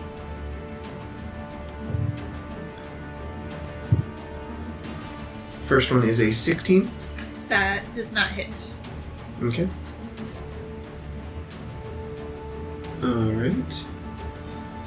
So yeah, it just claws wildly at you. You're able to just kind of block and deflect the blow itself. Second one is a 19. That does hit. Okay.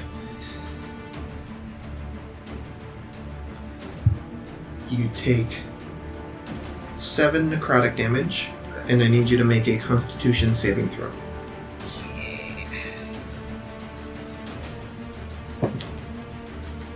That's a 12, so I'm guessing that does not Yeah, succeed. that is a failure. Your hit point maximum reduces by that same amount. Okay, so As the wound just opens up in your organic form, pulling out some of the actual inner mechanisms behind part of your chest plate. let's see. And just to make sure, just out of character, like mechanically, that works for this round. My max hit points are reduced by 7 hit points, but then after this is all done, presumably I go back to, or it's No. just forever. Your maximum hit points are reduced by that until further notice. Cool. Same with Magnus. Yeah. Cool. Yeah. Nice. This wound just leaving this necrotic energy feeding into your life force. That'll bring us to Mialee. Anything she would like to do? She is going to do Word of Radiance Okay. on him. So That sounds Yeah. intense. you uttered a divine word and burning radiance erupts from you. So he's going to have to make a Constitution saving throw. The DC is 14. It got a 6. Okay, that fails. So it takes 2d6 radiant damage. Okay. 6, 7 damage. 7 damage. How does she want to do this?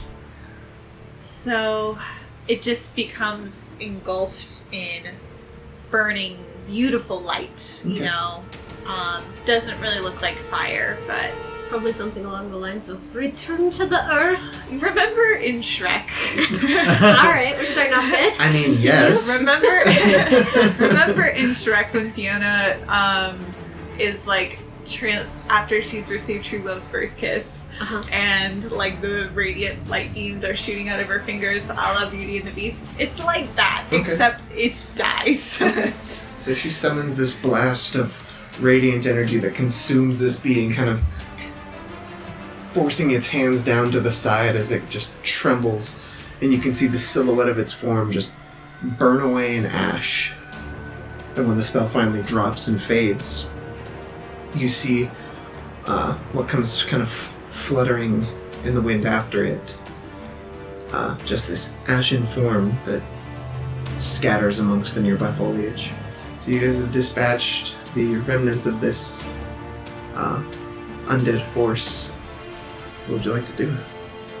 I think we should head back to Taryn and see if we can go to the graveyard. I do not know if that is where Freya and Magnus are, but somebody needs to go back to the graveyard in case there are more zombies. Speaking of the graveyard, Magnus and Freya, you guys take the steps up to the entrance of the crypt. And you can see it a little more clearly now as you approach. The entrance itself is marked by a large stone face carved above the door. And the columns kind of framing it and propping up the roof are home to more of these kind of stone faces carved into the stone. Just various expressions. Hard to tell a race or even a gender for them, but they're just kind of these larger-than-life faces carved into the stone of this building. Etchings above... Well, actually, do either of you know how to read? Yeah. Magnus does? Magnus Okay. knows how to read. I don't think Freya does. Just making sure. I know it's canon Laverra doesn't. Right. But, And Mialee. Or no, Mialee. Mialee I cannot. think Laverra can. Yeah, Laverra can read. Yeah, Okay. Laverra was teaching Mialee at one point, right? Okay. Freya is unclear. Like, Saxifrage. I mean, I'm sure there's certain phrases, and kind of piecing it together with Magnus's help, since Magnus, of course, can read. It spells out Taryn family.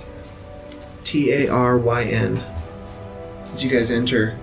Well, do you guys enter? Yeah. Okay, just making sure. As you guys enter, you can smell just the stone and damp earth underfoot and kind of surrounding you on the walls. And you can see that the interior is more carved stone. Not necessarily marble or anything, but just this worked gray granite. You see alcoves kind of dug into parts of the walls as you go through this hallway. Each one housing a small clay bowl. And you guys can see as you walk through that in those bowls are... some of them have certain amounts of gold coins kind of placed into them. You can see in some of these other alcoves these kind of thick-based wax candles that are burnt about halfway down. Do you guys have a light source? I have dark vision. Okay. Yeah, because of your cloak, for sure. I have dark And you have dark vision. vision? Okay. So you guys can see kind of with each step, as careful as you are, you can still see like dust kind of kick up. Uh-huh. And as each sound kind of echoes, even as faintly as it does, you can see spiders and different bugs and things like that kind of scatter and swarm around these different walls. Yeah.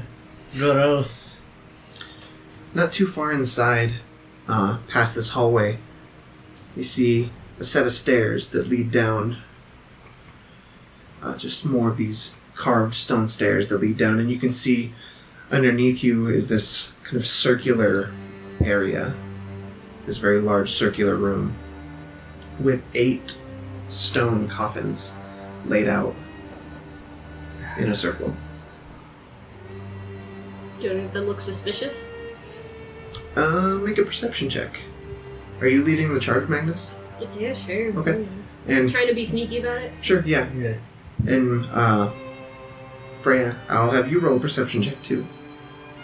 Yours is for something else. 23. Okay. You don't seem to notice anything suspicious about the area. Oh man. Do I see what Freya's Maybe. seeing? It's 16. 16? So, behind you, as you guys descend these steps, you can see kind of out of the corner of your eye, Freya, taking care to not make any further noise or scare up any of these spiders even. Catch the glimpse of something white and flowing. Oh no. Just kind of flutter through your kind of peripheral vision. When you turn to look, it's gone. Seemingly moved out of sight. And then Magnus? Yeah. Not to sound, I mean, it's probably obvious, but I think the graveyard is haunted. I mean, obviously. Obviously. But- What are you talking about in particular? I saw something white. Where? Magnus begins looking around. Okay, and you can see down in this area a few different doorways that seem to lead to different kind of offshoot rooms. And in the direction that Freya points, you can see just this kind of trail, almost this puff of white smoke that trails off very, very quickly, leading into one of the rooms. Should we follow it? I'm worried about the ghost. If that's what I saw, yeah, sure. Yeah, alright. You go first. It's not that I'm afraid, it's that I got this thing. It just keeps being there. It's not healing up, no matter how many times I cure it. Alright. I mean, you don't have to hide it. What do you mean hide it? I want you to go first. I'm telling you about it. I'm not hiding it. It's right here. Go first. Draw your hammer. You act like I put it away. You're just wandering around with the hammer. Sounds right, though. I draw Aye. bloom. Okay. I'll take lead. Scaredy cat. So, as Freya, you tentatively make your way over this area. You still stealth mode? Still sneaking? Actually, at this point, I'm just kind of walking. Okay. Taking care to even still not disturb too much of what is nearby. Hammer at the ready. You peek through this kind of stone archway, and you do see a figure facing away from you. This spectral, white, ethereal figure of a relatively slender woman, though a little bit boxier in the shoulders. This kind of long mane of, well, white ethereal hair kind of flowing off of her. And you can hear just this faint muttering under its breath, but as soon as you kind of peek through, it takes notice. It stops moving. And as it turns around, you get a closer look at its face, and it's strangely beautiful. This spirit creature, just these large, kind of sad-looking eyes, and a slightly rounder face, looks at you, and then you see the face begin to morph and change into a far more grotesque image. The eyes widen even larger, the mouth splits the face in half, and you can see it open this ethereal jaw, revealing rows and rows of teeth. And I actually need you and Magnus to go ahead and roll a wisdom saving throw. Oh, fantastic. Please don't die. We're on our way. No promises. 25. 25, you are fine. No, 11. 11, you see this image and this creature. It feels like it invades your mind, kind of shaking your entire perception. You are afraid of this creature. You are frightened for 1 minute. I step in front of Freya. Hey, lady, calm down. Just chill out, You see the alright? face kind of begin to shift back into the... You were like so beautiful, and then you were like, let me show you all my teeth. Don't get me wrong, teeth are hot, but like, not that many, you know? And like, screaming's not great. I'm sorry, you're gonna have to speak up. Who are you? Are you part of the Taryn family? Who are you? Well, I'm Magnus. I'm a tree, obviously. I am Mistress Taryn. Ah, so you're the lady of the Taryn family, yes? Do you have a first name? Milady. I'm sorry, what was that? I got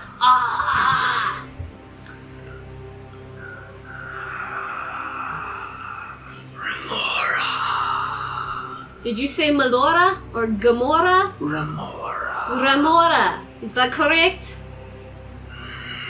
Sorry, you're real quiet. What brings you here? The ley line, I had a stick, right? I got a good stick, it led me here, and then it stopped shaking around, and I was like, wow, what's up with the ley line? Is it you? Are you up with the ley line? Like, what's going on? Are you raising the dead? Do you want me to stop raising the dead? Like, what's going on? I have nothing to do with any of that. Do you like that it's happening, or no? I just want to rest. How can I help you do that? You know, I hear if you, like, pretend to be asleep until you are asleep, that sometimes works. Right, Freya? Alright, Freya's not helpful right now. You can go ahead and make another wisdom saving throw. Magnus has just been talking in circles for a minute. Mm-hmm. Oh, Quality. shit. 18. 18? Oh, hey. What was your... You got 11, right, on your original save? Yeah. Okay, cool. If you had failed by 5 or more, something bad could have happened. Oh, okay. That does not sound good. I slap your kneecaps. Get your senses together. You kind of shake free of the fear, and yeah, you just see this She's just a lady. spectral woman in front of you. What happened to all her teeth? I don't know, she put them back in. Put them back in. Put them back in. Anyways, how can we help you? Do you need like a pillow? Help me pass on. I got a hammer. She's I got can a bash hammer. you in until you sleep. I don't think that's how hammers work. Anyways, wait, is there something holding you back? You got like an itch we could scratch? I ain't touching her unless it's with a hammer.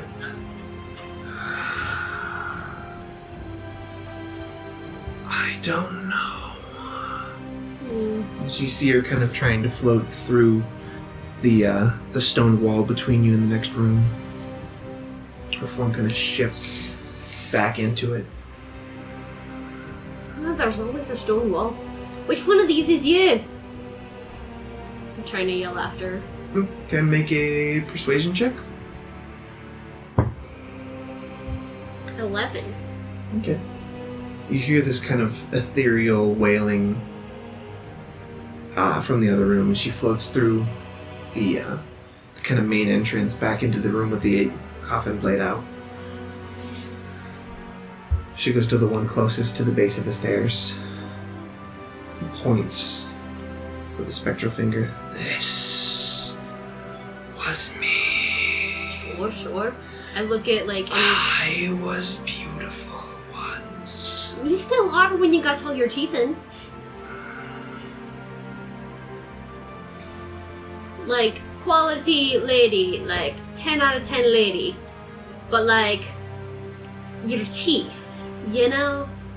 That's like my thing.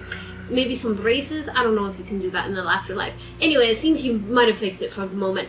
I look at the area around the sarcophagus and see if there's any writing that might clue me into how she died or what happened. Okay, make an investigation check. In the meantime, 6. okay, while you're kind of investigating, looking through that, Freya, I need you to make a charisma saving throw. Be charismatic. Be charismatic. Go to some Toastmasters sessions, like, get that confidence in public speaking. 11. All else feels good. Roastmaster sessions. There you Okay. go. Laverra, Mialee, and Sax, what are you guys doing? I don't know, I'll have to check with Laverra, but my understanding is we're just on our way back following the path that we took to get there. So you're going That back valley. to the town, or Yeah, we're going back to the town with the intent of going to the graveyard to see if there's more zombies crawling out that Okay. are intent upon hurting people. Mhm. They're just chill zombies. That's fine. okay? Sure. It takes some time. The path that took you through this area, that Freya kind of led you on, was a bit winding, a bit meandering, just because that's where the trail actually led. The way through, it's still quite a bit of time, if that's what you're wanting to do. Well, I guess we could It try would take probably 2 more hours Okay. to get through. Only other thing I can think of is we could try and navigate back more directly. That's what that would be. Yeah. Yeah. So Because it took I would- you the better part of 2 hours to track down that Right. puddle, and then an additional hour to get right. to where you eventually ended up. Yeah, if we can figure out how to get back more directly, I'm all for that. Sure. Like if we Yeah, like I said, it would take you the better part of 2 hours, though. yeah. Cutting the 3-hour trip to 2. To 2. Yeah. I don't see any other reason we should stay in these woods. What do you think? I do not see that we should stay here. What do you think, Laverra? I think that we should definitely go to the graveyard to see if they need any help or to see what's going on. I agree. Okay. So you guys make your way back through the woods, back through the Moonwilds, kind of over some of the hills and valleys that you had been through before, on your way back to Taryn. Cool. Meanwhile, Freya, your body grows intensely cold. You feel a shiver rush through you. It's getting cold down here. No? Magnus, you no longer see the form of this woman. Huh. I check inside the sarcophagus. It looks like her body is there. Do I notice any particular wounds or how she died? You notice a kind of thin red line around her neck. As you're kind of inspecting, that's probably the most glaring thing about her form to you. Everything else is kind of obscured by a larger overcoat or cloak kind of thing. Very ornate and fanciful, as is almost everything else in this crypt compared to everyone else's kind of modest. Seems like murder. Aye, Freya? Sure.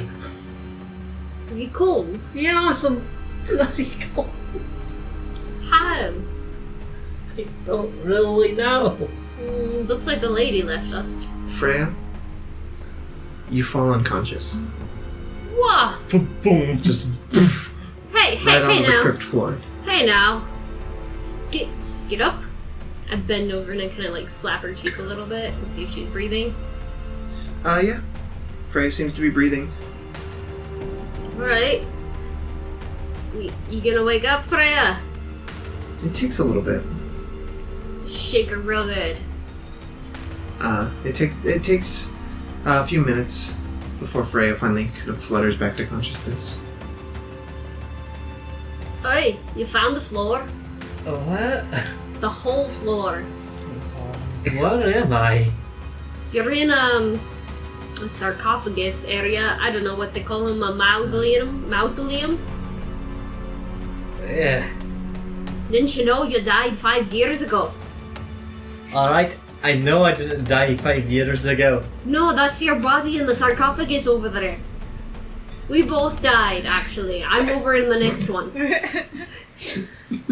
That bird is too ugly to be mine, too small. Sounds like And you that's got a- your wits about you then. And also, why would they build such a big casket for you? Hey. Because I've got big ambitions. But also, I grew into a big tree, and then I died. and they put you in a coffin. Yeah, no, I am the coffin. See, that makes more sense. It sounds like you're fine though. Are you still cold? You don't seem to notice any difference in temperature anywhere. You're not freezing at the moment. You seem to be. It's a little bit chilly since you're underground now at this point, but I wasn't like, I'm not free. yeah. Well, I think I'm better. Just a little rest, I guess. Alright. Can You you guys- walk? You guys do notice kind of scattered around some of the archway are more of these alcoves and clay plates holding more coin. You see some clay pots, some of which have been smashed across the floor, kind of scattered, and you can see some things like paper scrolls and clothing and some personal items of presumed the family members, but there's a few of them that have just been shattered and kind of completely lie empty. Oh, you remember that guy in that town? In our hometown, right? You remember that guy who used to go through things? Like everybody's house. He'd go into everybody's house with his little sword and he'd smash all the stuff up and take the stuff out of the pots. And even if there wasn't stuff in the pots, remember? What was his name? I think his name was Link. That's the joke. sorry. I believe his name was Lonk. It's like he came through here. It's quite rude. You shouldn't rob the dead unless you've killed them. Unless you were the one to kill them, right? I still believe that's like wrong in a lot of places. What, robbing the dead? Or like killing the dead? Or killing people? Killing people and No. Like you kill them because they're evil, right? And then if they're Right. evil, they don't deserve anything in the afterlife, so you take it from them. But what is evil? I mean, I'm not here to get into a moral philosophical Yes. Magnus just kind of wanders off and like kicks at the dirt a little bit. I will chuckle under my breath. Yeah, kind of scanning through what remains of the rooms that you haven't really seen yet. Some more of these kind of altars and things like that. Some more about half-burned candles. Some of the long stick kind. Some of the shorter, fatter ones. Like, I'm pretty into like looking around and like checking out the different places in here, helping this lady go to sleep. But like, we should probably wait for the rest of the people to get here.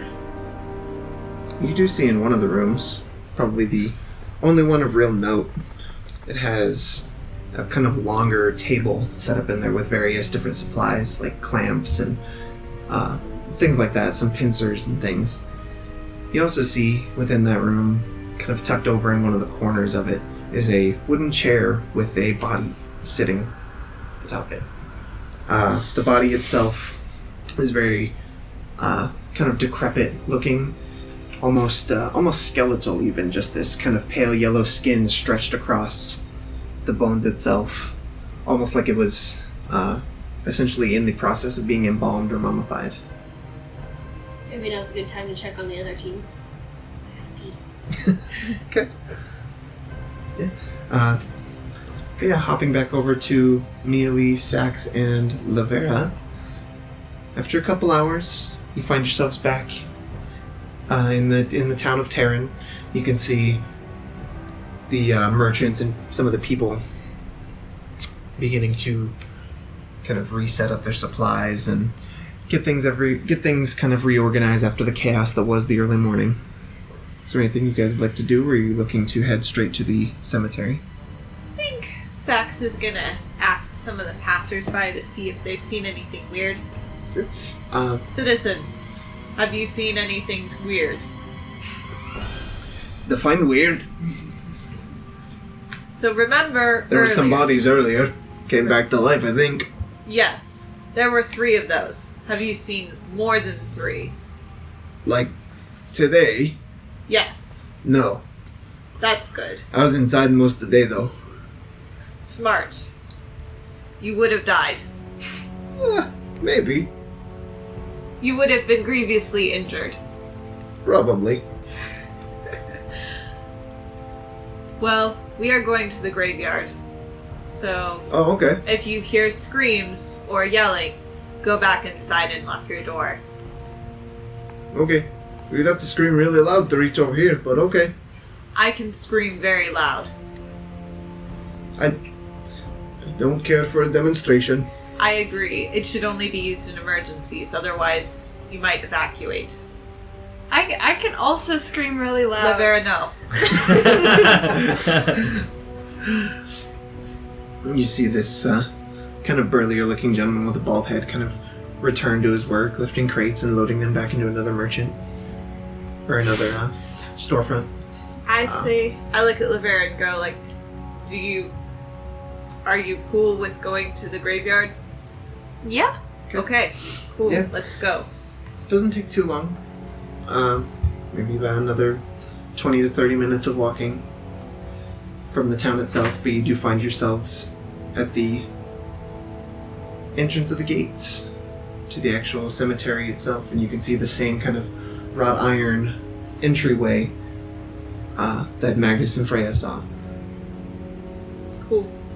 Though I want to catch up time-wise to where they're Yeah, at. for sure, because sounds like we're a couple hours in the future. Mm-hmm. So Freya and Magnus, what do you guys do? Continue exploring or wait? Just wait. Yeah. Okay. Okay. Can we take a short rest? Yeah, that's what I was going to suggest, that you do a short rest. Cool. So yeah, you guys wait around, and takes a long time. You spend some time patching up your wounds. Magnus, you notice the one on your kind of shoulder, chest area still hasn't completely healed. Despite what you do to dress it, it still seems to kind of ooze and pulsate with pain. Freya, I would actually like to request that the rest of you guys maybe step outside. So Freya, this cold sensation that washed over you, you felt it as soon as the ghostly woman kind of forced her way inside your mind and is now inhabiting your body. Okay. You feel like yourself for the most part, but you do have different urges and wants at this point.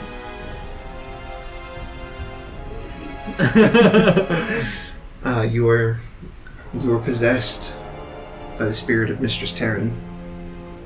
You don't feel hostile to any of your current friends or anything like that, Uh-huh. but you do feel that your main motivation now is to get revenge on whoever destroyed the burial urns and the different things inside this area. Okay. Basically, Mistress Taryn seems to want to use your body to punish the grave robbers that took advantage of this crypt. Alright. And you can feel that kind of washing over you, almost like a hypnotic suggestion in your brain as you take the time to complete your short rest and patch up your wounds and inspect your gear and things like that. As you do so, you're just this constant nagging thought in the back of your mind that this ghostly figure is kind of implanted in you. If there's any moment where Mistress Taryn will take fuller control of your body, which she may or may not be able to do, Alright. I will let you know. Alright. But outside of that, I think we could probably go ahead and Let them back in. let them back in. I just wanted to get that out there. Freya and Magnus, you take the time to kind of lick your wounds and reassess your situation. You take time to sharpen your swords and get everything back in order. As you do, Laverra, Mialee, and Sax, you guys stand at the gates of the cemetery, seeing a lot of the same sights that Magnus and Freya had seen earlier. The very simple stone grave markers outside of the larger, ornate-looking crypt in the center of the actual graveyard. Which I would say for fairness sake, yeah, you probably realize that's where the stuff's going down, and you definitely don't see sight or you don't see horn or tail of Magnus or Freya anywhere else. So Cool.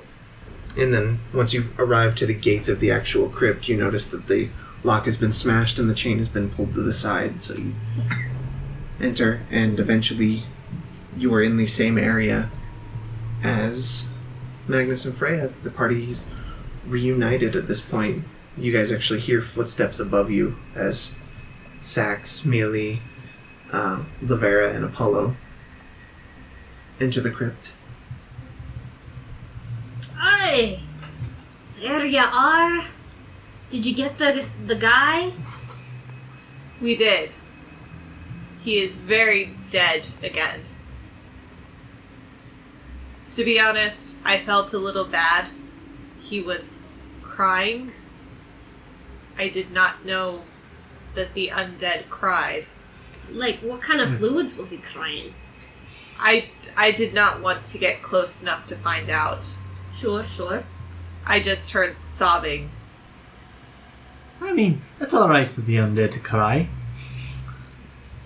I just did not know they did that. It was disturbing. Everybody's gotta cry. It's just part of our nature. And you guys do know that the Tiefling and Tabaxi that were part of that original confrontation were only recently turned. That may or may not have something to do with it. Huh. Anyway, there's a lot of things in here. There was a ghost earlier. She showed us a lot of teeth, and then she didn't. And her corpse has like a red line around her neck, which sounds like murder to me. And Freya found the ground, and then I told her she'd been dead for 5 years, which was hilarious. I am hilarious. She's really not. He's really not. And yeah, we'd like to go exploring. There's a creepy guy sitting in that chair. Don't know if he's alive. Pretty sure he's not, but like, who knows nowadays. But we didn't want to do anything without you guys, because you're just our best friends. Aww. Aww. Thank you for waiting for us. Thank you for coming. For a minute there, I thought you'd left us for dead. Or we'd left you for dead. It's Yes. alright, we're all here now, right? Yes. I got one of the weird wounds from the zombie. I got one too. It's not healing. It isn't really for me either. It Weird really- wound buddies. Yeah! So, there's a ghost lady. Are we trying to find her murderer? What? I mean, What she does- was a ghost lady. She says she can't sleep. I offered her a pillow. She says she doesn't know why she can't sleep. I told her if you tend to sleep, like pretend like you're sleeping until you fall asleep, then you can fall asleep.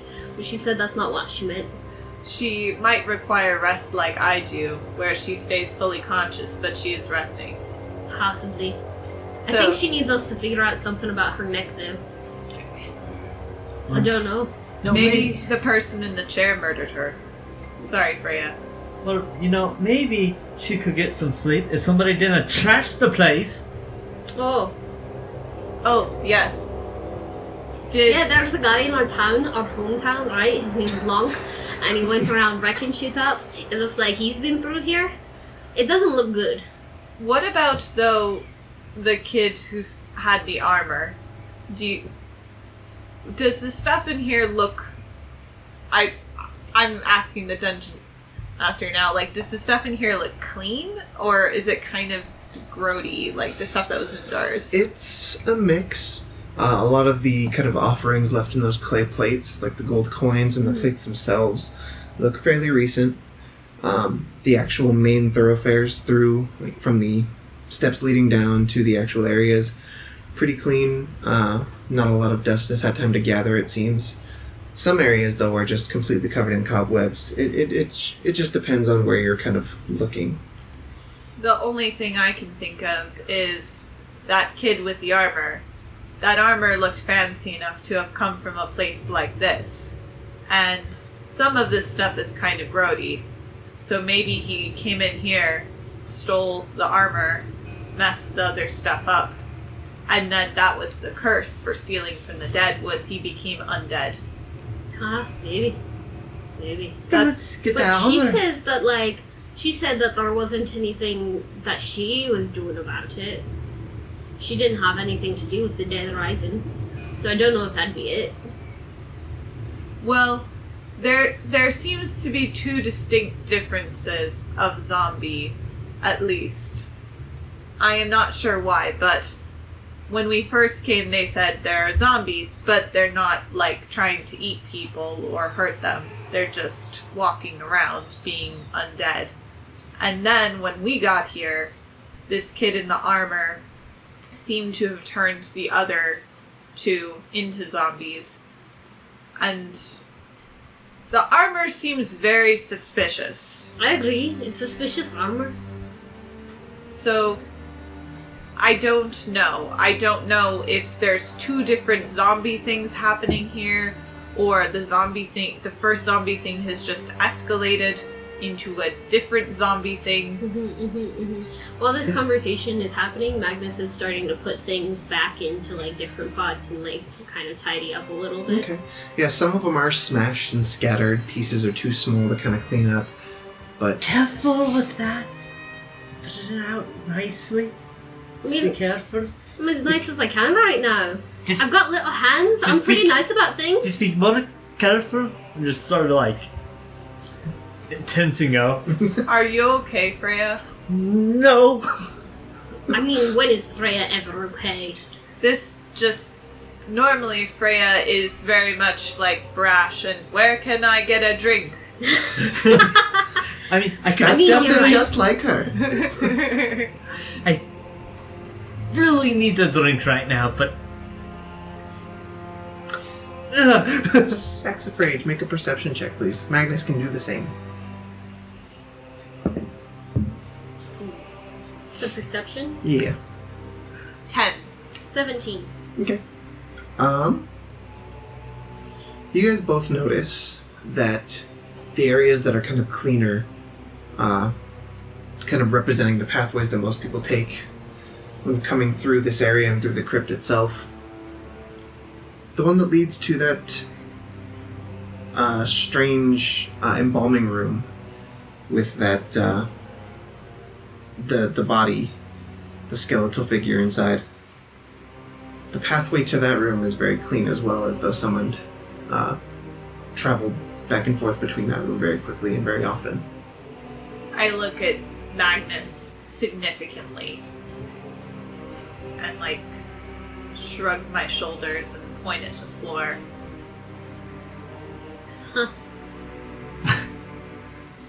I look around and see if there's any new bodies here, or, like, any reason for there to be somebody embalming here as opposed to somewhere else. You don't necessarily see any reasoning. You see that it looks like all 8 of the coffins that are laid out in the center of this room are basically spoken for, housing one member of the Taryn family each. Some of the offshoot rooms look like they're a little bit more recent additions, maybe within the last 50 years or so, just based on the kind of current condition of them and the way the stone looks and things like that. You're able to guess that it was built after the fact and kind of carved out of the dirt around it. But nothing seems to suggest that there would have been a death in the Taryn family within the last 50 years or so. Would our knowledge of mausoleums collectively tell us that, like, this would probably be where the town would do its main embalming, or if this should just be for the Taryn family? You get the sense from not necessarily the your knowledge of mausoleums or anything in general, but you get the sense that this crypt was intended to be for the Taryn family only. The embalming process that they utilize, or that was previously utilized, was to be used specifically for them, just based on the fact that all the other bodies out there were just kind of thrown into the ground and buried. Just very small headstones and things like that. You imagine they weren't even necessarily embalmed or mummified in any way, but something about the Taryn family was special, essentially. Mm-hmm. Huh. This seems suspicious. Agreed. In, like, the way that... Don't think they're just using us as a regular morgue, right? No. Maybe somebody's coming back. Should we wait? We could tidy up in the meantime and, like, respect the dead or something? Well, we will have to fix the lock on the door. That looks super suspicious.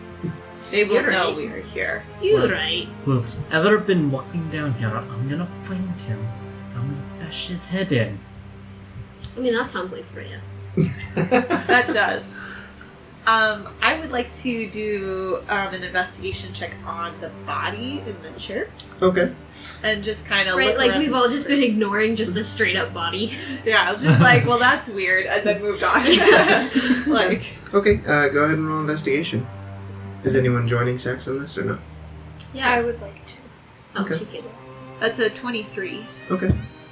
Or, sorry, 19. That's still pretty good. Okay. So. Mine's also a 19. Alright, yeah. Woo-hoo. You guys kind of teamwork take a look at this. The body itself, it's kind of pallid yellow skin stretched very, very tightly around the bones. You can see indentations for the sockets. It's basically form-fitting to the skeleton itself. Very few folds and wrinkles and things like that have been preserved, but a lot of the elasticity of the skin seems to have been taken away, just pulling it tighter and tighter around the body itself. It's sat in a kind of basic armchair, just arms kind of palms up on the armrests themselves. You do notice a very small tube, kind of a plasticky, rubbery looking tube stuck inside of the crook of its elbow. Then kind of running off, and you lose track of where it ends up underneath the table. Can I look under the table and see, like, where the tubing's going? Sure, Like, yeah, if it there's- looks like it is gathering a couple other tubings from, you're not entirely sure where. It looks like they kind of burrow into other rooms within the same building, digging That's, through the stonework of the wall that's really weird. and stick through underneath the table. Huh. I would like to go see the other rooms. Where I think the tubing is going, trying to, like, trace where it's going. Okay. So it would take some time to do so, but you imagine just based on how the kind of tubing is pulled through the actual hole, it stretches to the two neighboring rooms in this kind of circular area. Trying to find where the tube comes through in that room is a bit difficult. Again, taking some time to do so, though, you find that the tubing is sticking through the wall perpendicular to the actual room that it came from, it looks like. On both of them, just sticking through the walls on either side. Pretty low, maybe about a foot off the ground or so. Again, kind of burrowed through the mortar of the bricks and stonework there. And those ones are stuck through, and it looks like they've been severed almost roughly. Maybe possibly chewed or something like that even. Okay, so this is a point of order question about Warforged, which I haven't thought about before. Saxifrage has a sense of taste that has been established. Mm-hmm. Therefore, they must have a sense of smell. I would like to smell the tubes. Okay. Thank you. Impeccable logic, I know. your Warforged olfactory senses. I think olfactory sensors. That's good. That's real good. Smelling them, not really sure how to describe this in D&D terms, but it smells like formaldehyde. Okay. Just this kind of rotten smell. The one you would associate with. Whoa, formaldehyde doesn't smell rotten. It smells... Very chemically. Yeah, it and smells... very pungent. Yeah. That just means it's smelly.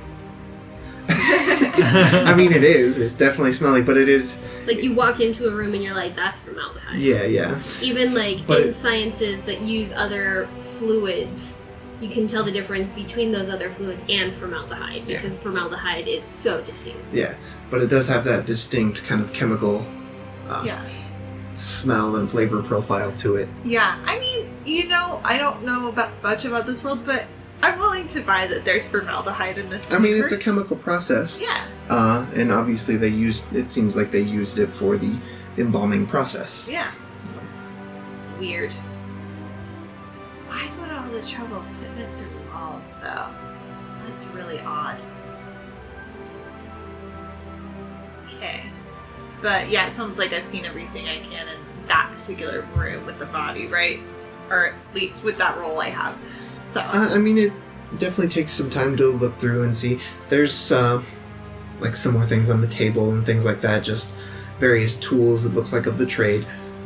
But nothing in particular. You do notice that a couple of these stones in the floor, both you and Laverra notice that a couple of these stones on the floor of this area have kind of shifted. Ooh. And are a bit askew. You almost trip on them even. Ooh. I want to see if they're loose. Can I bend down and try and pry them up? Sure. Go ahead and make a strength check. Okay. Ooh, that's a nat 1. Okay. So as... Saxifrage is real tired. Cool. They haven't slept. So they have a wound that won't heal. as you kind of kneel down, and Laverra, you see this, as Saxifrage kind of kneels down and looks at the stone that's a bit askew and amiss, you see them kind of pull on it, and then the stone itself doesn't seem to budge.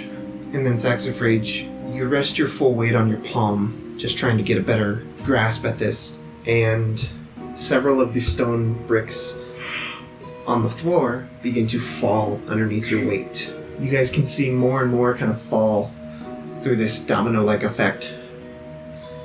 And I actually need you to make a dexterity saving throw for me. Okay. You got this. I'm not dexterous.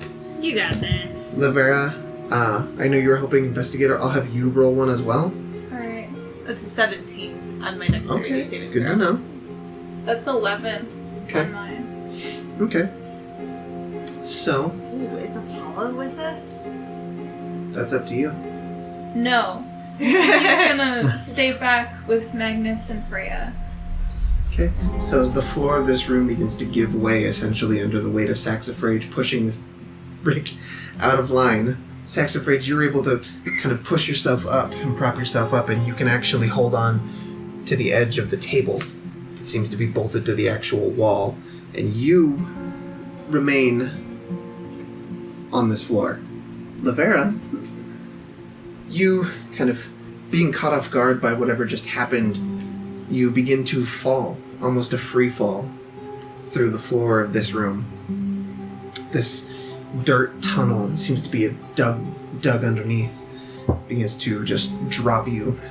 You imagine you fall for about 15 feet or so before the tunnel kind of opens up, and as soon as it does, since you're an Aarakocra and you have wings, you extend your wings out as soon as you have room to do so, and you kind of descend to the bottom of this floor, which is another 30 feet down. You've fallen about 45, 50 feet, as far as you can tell. Through this tunnel in the dirt, it opens up into the roof of a cavern, almost tunnel-like cavern that extends, again, 30 feet high, where the entrance to that hole you just fell through was, and then it just kind of extends either direction from where you're at. You also notice as you descend this kind of probably about foot high, maybe 3 feet wide river of this kind of grayish brown water rolling through this cavern. You're able to avoid it and stand on the banks, though if you had fallen straight through, you would have landed right in it. Laverra, are you okay? Yeah, I'm alright. And of course, Magnus and Freya and Mialee would have heard this all occur as the stones falling in this kind of echoey cavern. Is not quiet, unfortunately. Oi, what's happening in there? I fell down. Of course it's Laverra. Got some trouble again. Ouch. I hope they have crypt insurance. I don't know what that means, but I feel like Freya's gonna be upset about that for some reason. Darn straight I am. Look at the place down here. Watch where they're going. I'm curious. So you were just, Sax, you were just kind of holding on to a bit of the table itself, just gripped onto it, and your feet aren't necessarily dangling, but one of them is. You've kind of found purchase with one of your feet on one of the stones that hasn't fallen. But So- you're in a precarious situation. Okay, so just so I can picture this a little better, so part of the floor has collapsed in this room, but not all of it. Not all of it, most of it. Cool. Has the body fallen through? Almost. You see the two legs of the chair kind of hovering over the gap itself. Cool. I would like to try and pull myself up so I can like try and work my way to the doorway.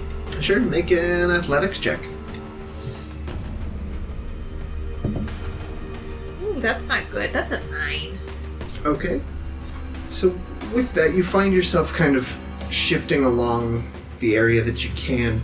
You do make it to the doorway, but you are still kind of gripping tight to everything that you can, and you're still pretty precarious.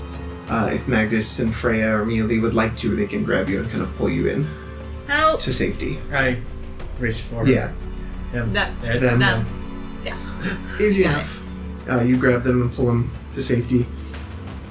And yeah, you can see this, just like a bored tunnel, this almost perfectly circular tunnel punched out through the dirt leading into this kind of cavernous space underneath. Come on, get back up. Okay, I come up. Yeah. Yeah, you've got Yeah. Sax, you're safe Cool. on the top side. Cool. Laverra, can you fly? I can down here, but I don't think the tunnel has enough space for me to spread my wings out. Okay. You'd be able to fly up to, the roof of the cavern and kind of begin to climb up into there, but it would be tough. For sure.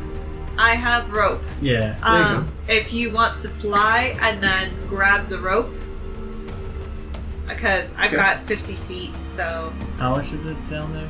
It's about 50 feet, so yeah, you would actually be able to just kind of dangle the rope directly to it, and if you want to fly to the top, grab on, they can pull you up pretty easily.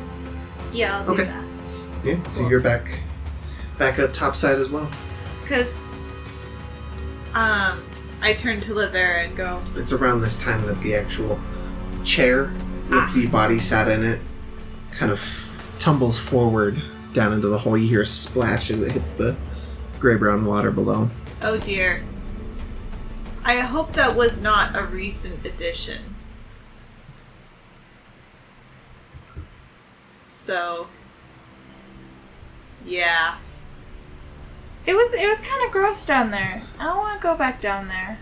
I mean, I am not going to go look in a river for a dead body. So I say, let's leave, get some sleep, since I think we could all probably use it at this point. Yeah. And then, if nobody has figured out what we've done when we wake up, come back and check this out. Sounds good to me. Do we have a new chain and lock? I feel like that is the most suspicious thing that we have done so far. Nobody would notice. Okay. I don't know. Feel like it might. Maybe if we wrap the chain around and maybe put the broken lock on there. Yeah. From a distance, it will look great. Yes. Right. And what if they're not going in that way? That is true. Secret tunnels. Yeah. Yeah. Through the mountain. Yeah. Or the graveyard. I don't know if there's mountains around here. But maybe we should maybe a couple of us should stay behind. Be sneaky. Stay in here. Maybe one of us has the message stone and alerts the others. Hey, there's a person in here. I could do that. I can rest and keep watch. I'll stay here. Considering how fast you wanted to run out of here earlier, that's a surprise. I don't know. Alright. So, it would be nice to have you stay, Freya, because I have not met the ghost lady yet. I feel like it would be good to have Well, someone she to was make very introductions. pretty, very nice. That's good. That she was nice. Looks like she's had a lot of grave robbers recently, so I can understand if she would not be, like, happy to see us. Yeah. Also, while I am standing watch, do you want to ask around town about the Taryn family? Yeah. Because if that body was not new, why was it just sitting in a chair? Yeah. Not in a crypt, not in a coffin. Yeah, that's suspicious. But- Everything about here's suspicious, so let's ask about the Taryn family. Cool. I will stay here with the sending stone. You let me know what you find out. Okay. So Freya and Sax are staying in the crypt itself, or are you going out into the graveyard? I vote graveyard. I'm gonna stay in the crypt. Okay, well, I'm gonna stay in the crypt too. I don't think we should split up. Okay. I'll say that in character in the future. I have to work on that. No worries. This feels more horny in here. Hormy. Homey. Homely. For me? I like hormy. That sounds so wrong. So we head out. So, okay. Magnus, Laverra, and Mialee. Yeah, I take the...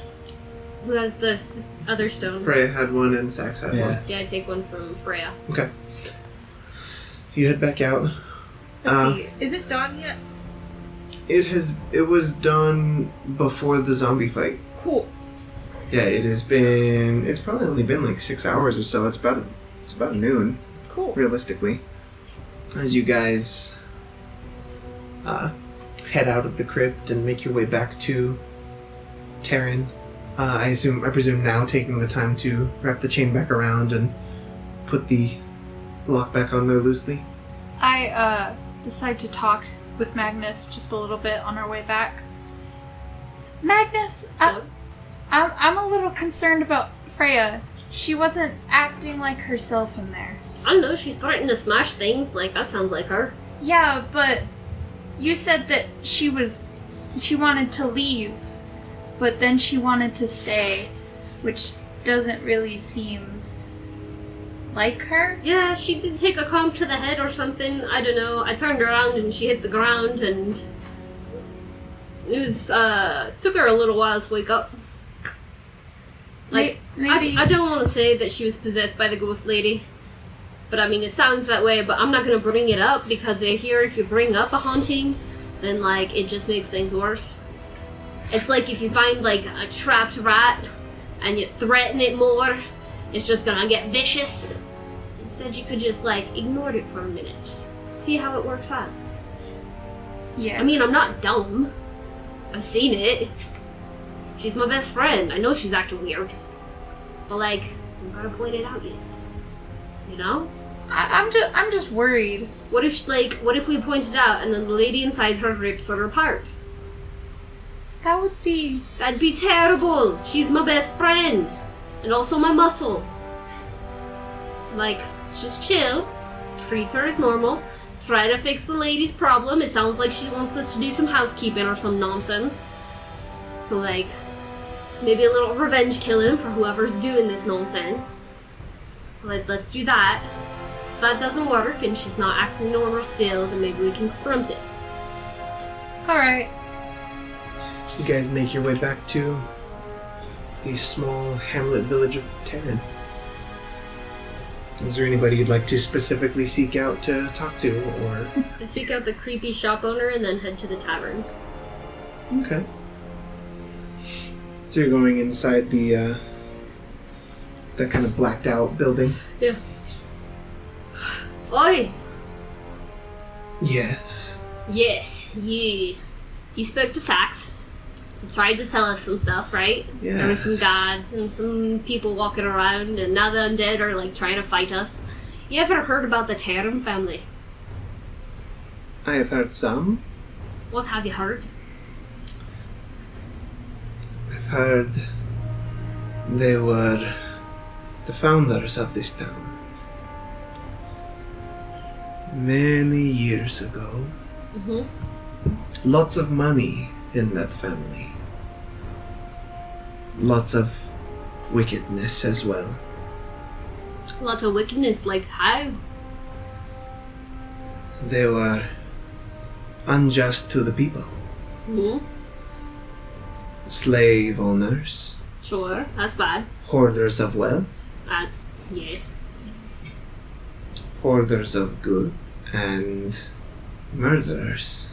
Murderers. If the stories are to be true. Mm-hmm. Mm-hmm. What about the lady? Stories say she was the most vicious of them. Mm-hmm. Burning people. Rude.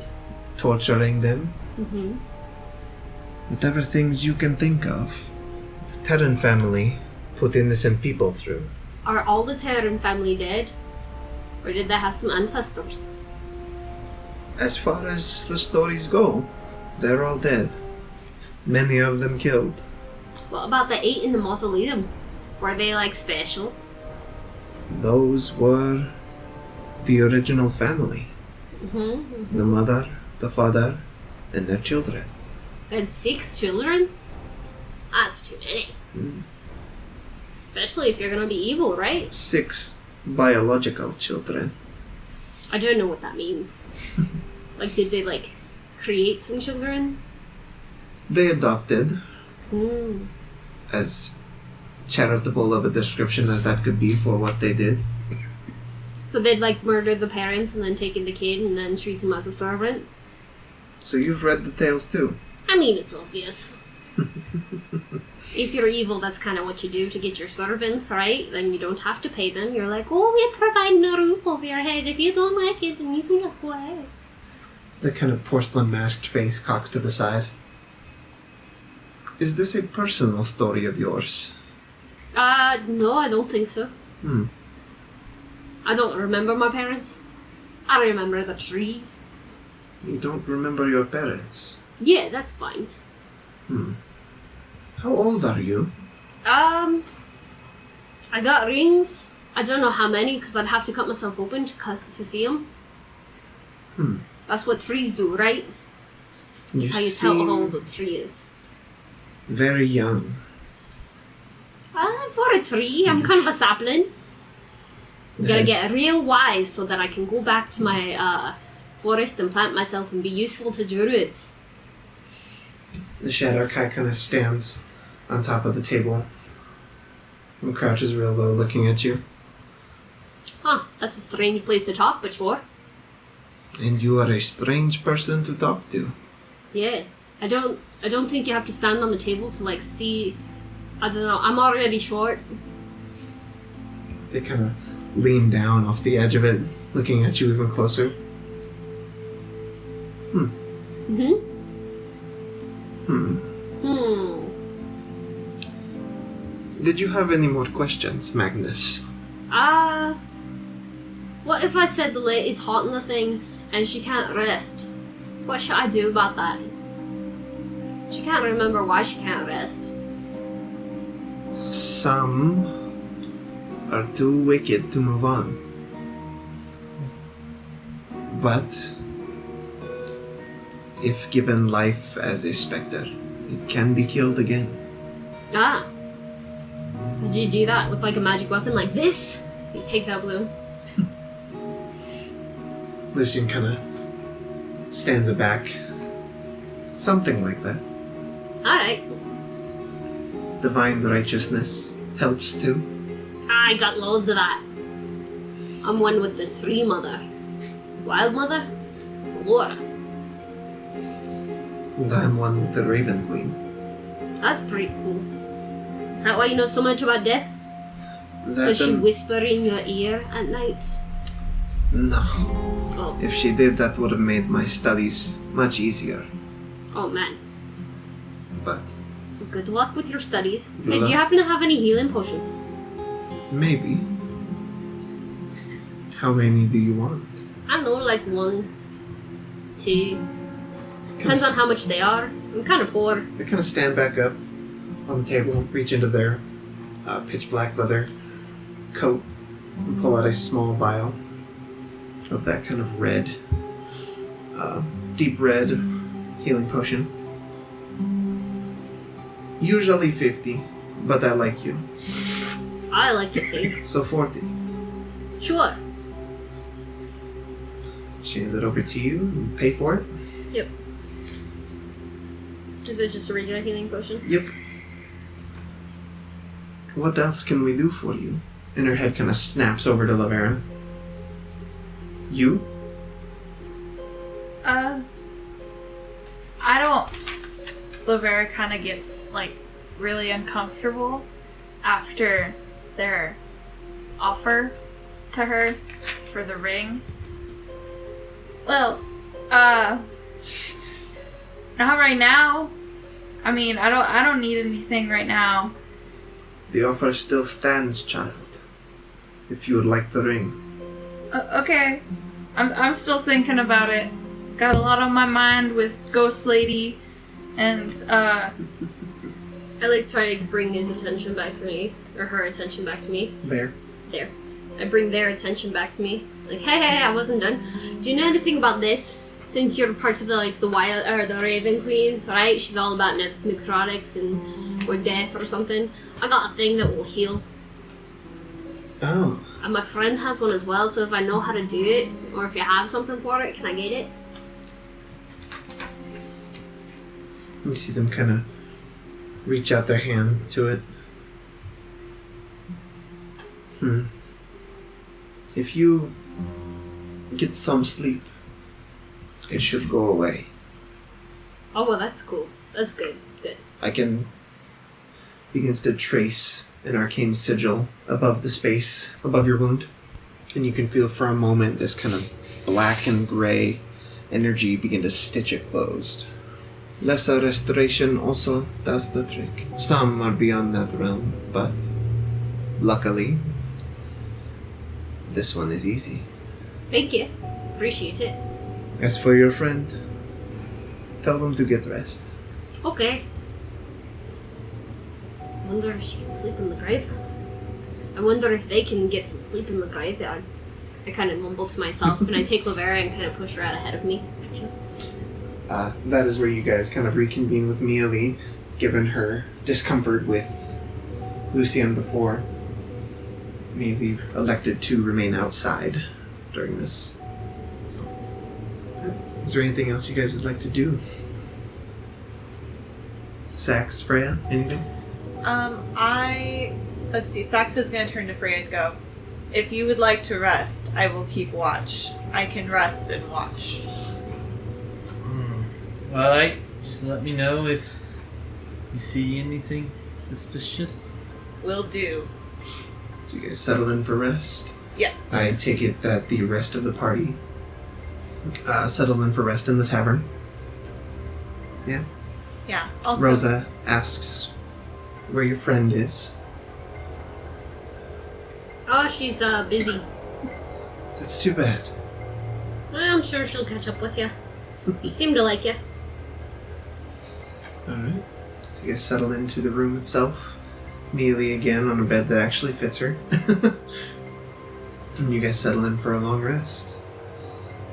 Mialee, Magnus, and Laverra. Your guys' rest goes without issue. Saxifrage and Freya. About 4.5 hours into the rest itself. Make a perception check, please.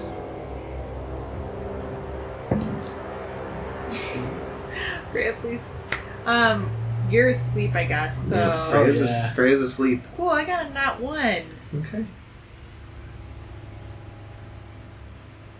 Another couple hours pass. Verging on about 6 or so hours now of sleep. Go ahead and make another perception check. That's, like, not great, but it's better than a nat 1. 14. Okay. You can hear what sounds like splashing from the tunnel-like cavern underneath that room. Cool. I go to like the doorway and try and like peer down. Okay. Is there a light source? Because I don't have dark vision. There is not. Okay. Do you create one? Yeah. Okay. I'm going to like get out my tinderbox and like light a torch and like Okay. first try and like hold it out over the pit and see if I can see, and then if I can't, I'm gonna like drop it. Okay. So, holding the torch out over the hole, it doesn't illuminate much of the darkness, unfortunately, just being so far away.